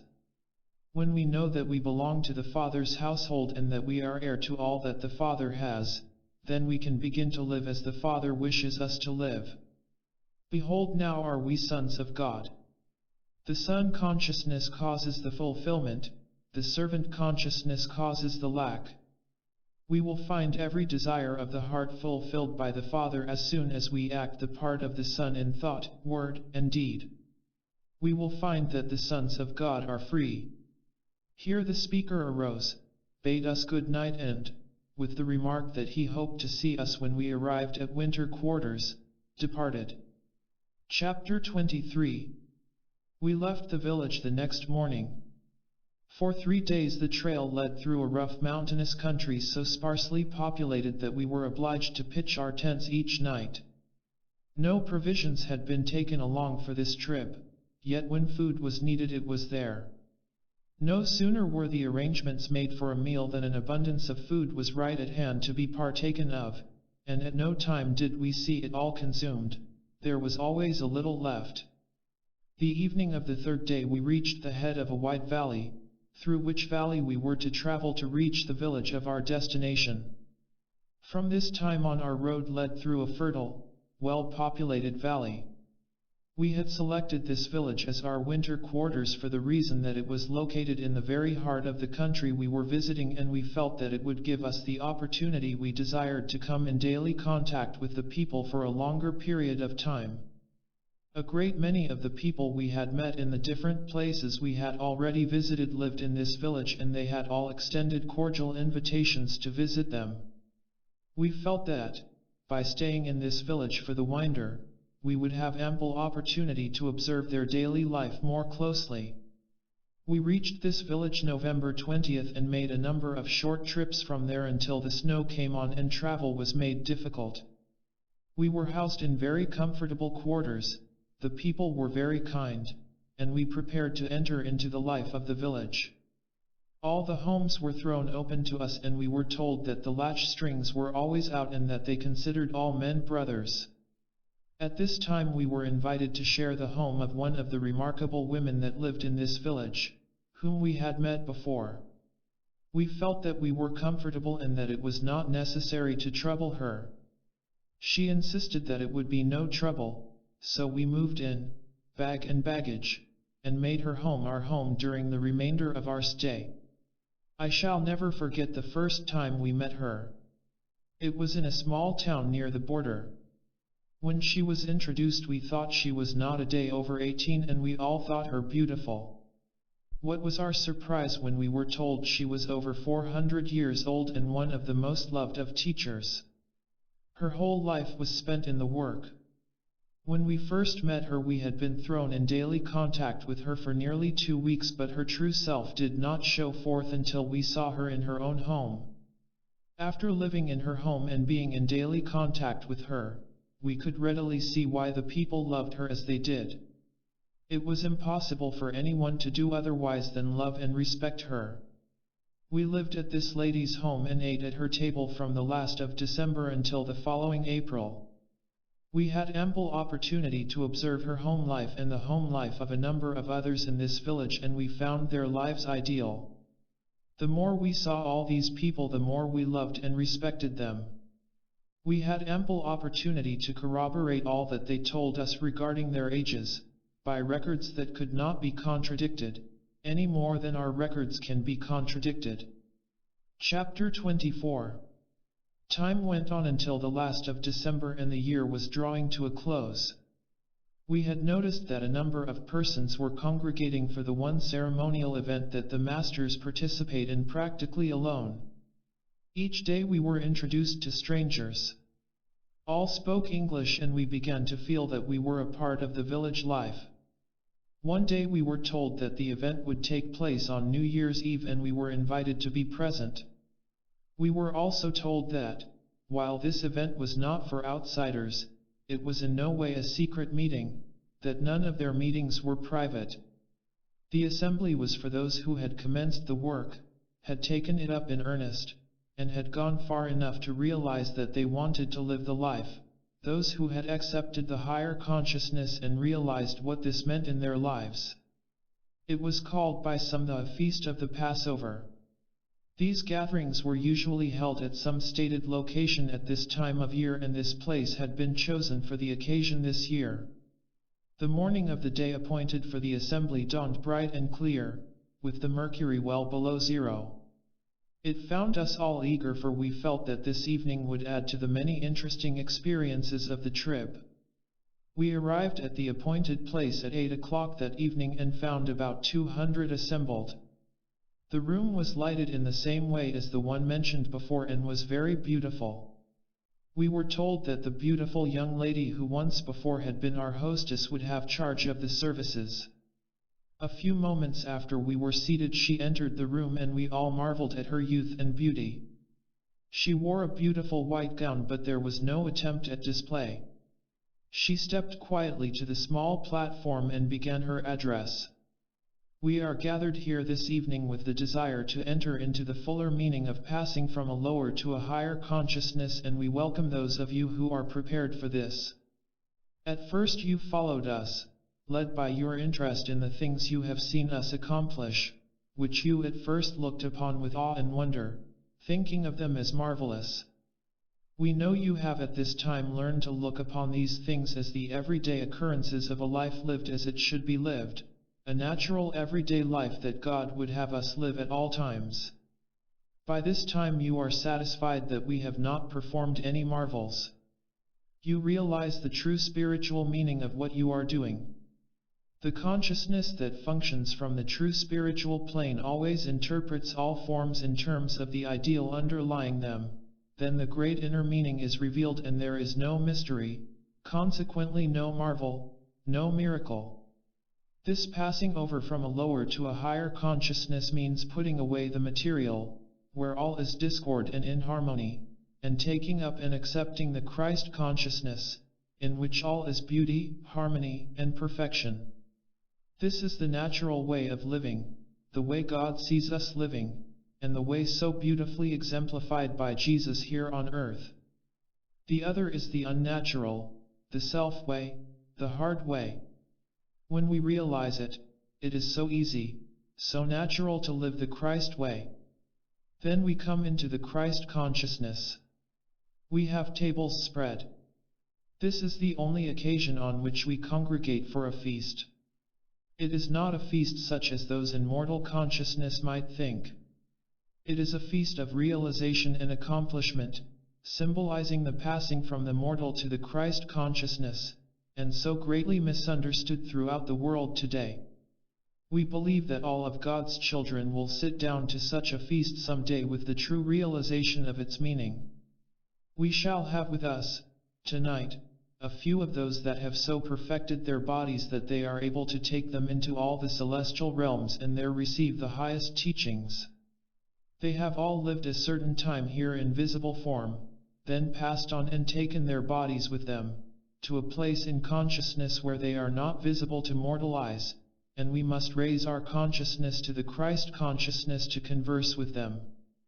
But those that have so perfected the body that they can take it to this celestial realm can return to us and go away at will. They are able to come and instruct all who are receptive to their teaching and appear and disappear at will. It is these that come and teach us when we are ready to receive instruction, sometimes intuitively and at times by personal contact. There will be 5 of these to break bread with us tonight. Among the 5 is one especially beloved by us, as she is the mother of one of us and has dwelt among us. This proved to be Emil's mother. We will now gather around the tables. The lights were dimmed for a moment and all sat perfectly quiet with bowed heads. Then the lights came on and the 5 stood in the room, 3 men and 2 women. They were all dressed in white and were radiantly beautiful, with a soft glow of light about each one of them. They walked quietly forward and each took a place left vacant at the head of each table. Emil's mother took the place at the head of our table, with our chief at her right and Emil at her left. After the 5 were seated, the edibles began to arrive. It was a simple meal of vegetables, bread, fruit, and nuts, but very palatable. The talks that followed were chiefly instructions to those who had assembled for the occasion. They were given in the native tongue and were translated by Jast. I will not include these talks, as the greater part has already been given. Emil's mother, the last speaker, used perfect English and her voice was clear and concise. These were her words: "We use forces every day that man in the mortal concept laughs at. We who are privileged to see and use these are doing all that we can to have men see and know what they are keeping out of their lives by the thoughts they are holding of the perfect things that are right at hand, ready and waiting to be taken hold of. As soon as these forces are taken hold of or appropriated by man, they will be far more real and living than those things that man clings to so desperately in the mortal, clings to because they can be seen, felt, and handled or contacted through the limited mortal senses. You will note that all our comforts in this room and those you are occupying, such as light and heat and even the things you have eaten, are prepared by one of these forces. You may call it light rays or what you will. We see it as a great universal power or force, which, when contacted by man, will work for him far more effectually than steam, electricity, gasoline, or coal. yet we call it one of the least of the forces or powers. This force will not only furnish all the power needed by man, but it will also furnish heat for all his needs, at all times and in all places, without the consumption of 1 pound of fuel of any kind. This force is perfectly noiseless, and if man will contact and use it, it will stop a great deal of the noise and confusion that now seems unavoidable. This power is right at hand all about you, waiting for man to contact and use it. When he does contact and use this force, it will be far simpler than steam or electricity. As man is able to do this, he will see that all modes of power and locomotion that he has devised are but makeshifts that he has brought forth in his own mortal concept. He has thought that he, himself, has brought them forth, and he has in this way brought forth only that which he could contact with the mortal senses. He has brought forth imperfect things, whereas if man would see that all is of God and from God expressing through him, all things that he brings forth would be perfect. Man, having free will, has chosen the hard way, and instead of realizing his sonship with God and using all that God has, he will go on in the hard way until he is driven to realize that there must be, and really is, a better way. He will eventually know that God's way is the only way. Then he will express the perfection that God sees him expressing right now. Do you not see how you must be centered in the Father within you, drawing the whole of your good from him, and how every force of your nature is to operate from the divine self? In the beginning of all expression is God, the Father, within, else God could not be expressed or brought forth. Here one of our party asked what power or force our thoughts and words had upon our lives. She held out her hand, and in a moment a small object was lying in it. She said, "Let me drop this pebble into this bowl of water." You see that the vibrations caused by the pebbles coming in contact with the water radiate from that center in ever-widening circles until they reach the rim of the bowl, or outer edge of the water, where, to the eye, they seem to lose their force and stop. What really happens is this. As soon as the vibrations have reached the limits of the water, they start on their return journey back to the place where the pebble entered the water, and they do not tarry until they reach that center. This exactly represents every thought or word we think or speak. The thought or word sets in motion certain vibrations that go out and on, in ever-widening circles, until they compass the universe. Then they return as they went forth, to the one that sent them out. Every thought or word we think or speak, be it good or bad, returns to us as certainly as we send it forth. This returning is the day of judgment spoken of in your Bible. Every day will be a day of judgment thereof. The judgment will be good or evil, just as the word or thought sent out is good or evil. Every idea is sent out, planted in the soul, held in mind, becomes a conception later to be brought forth or expressed in physical form. Thoughts or ideas of perfection bring forth perfection. Thoughts or ideas of imperfection bring forth imperfection.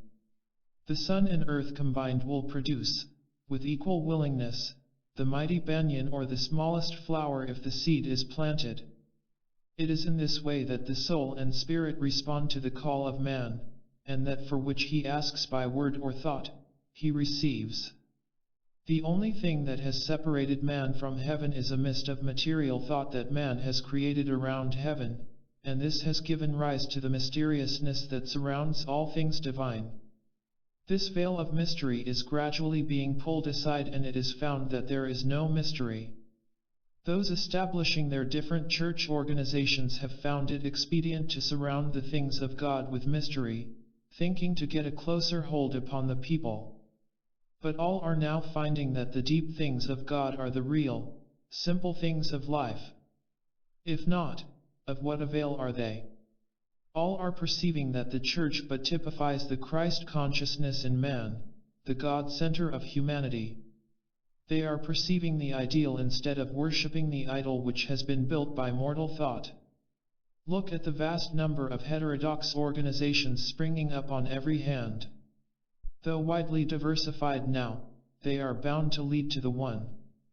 Has not this one thing come forth to bring the churches to the true realization? We who have so perfected our bodies that we are able to take them where we will are privileged to see and be in what is called the celestial realm. This realm is known to a great many as the seventh heaven. This realm is thought to be the very mystery of mysteries. This again is where man in mortal thought has erred. There is no mystery, we have only reached a place in consciousness where we are able to receive the highest teachings, the place where Jesus is today. It is a place in consciousness where we know that by putting off mortality, we are able to take on immortality, where we know that man is immortal, sinless, deathless, unchangeable, eternal, just as God is and as God sees man. A place where we know the real meaning of the transfiguration, where we are able to commune with God and see Him face to face. A place where we know that all can come and receive and be as we are. We know that, before long, the consciousness of all will be raised to the plane where we can talk with them face to face and see eye to eye.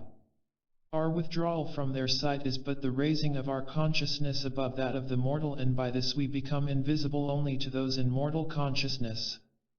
We have to look upon three events.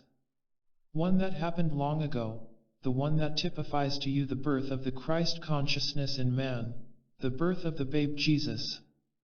Then the one we can see coming when your great nation accepts and realizes the Christ consciousness. Then we love to turn to the third and last, the greatest of all splendors, the second and last coming of the Christ, when all know and accept the Christ within, and live and unfold in this consciousness and grow as the lilies grow. This is the atonement, at one meant. As she finished, the invisible choir began to sing. The room was at first filled with music which ended in a solemn dirge. Then there was silence for a moment, and the choir again burst forth with one glad riot of music, with each measure ending in a boom like the stroke of a great bell. This continued until 12 had been sounded, and we suddenly realized that it was 12 o'clock and the new year was here. This ended our first year with these wonderful people. Addendum. In presenting these notes of experiences with the Masters, I wish to emphasize my personal belief in the powers of these Masters and in their demonstration of a great law, a law that must carry a profound message to the whole human race. They proved conclusively that there is a law that transcends death, and that all humanity in its evolution is slowly moving forward to understand and use it. The Masters say this law will be brought forth in America, will be given to the world, and then all may know the way to eternal life. This, they acclaim, is the unfoldment of the new age. None of the manifestations referred to in these notes were the materialization of the ordinary seance, far from it.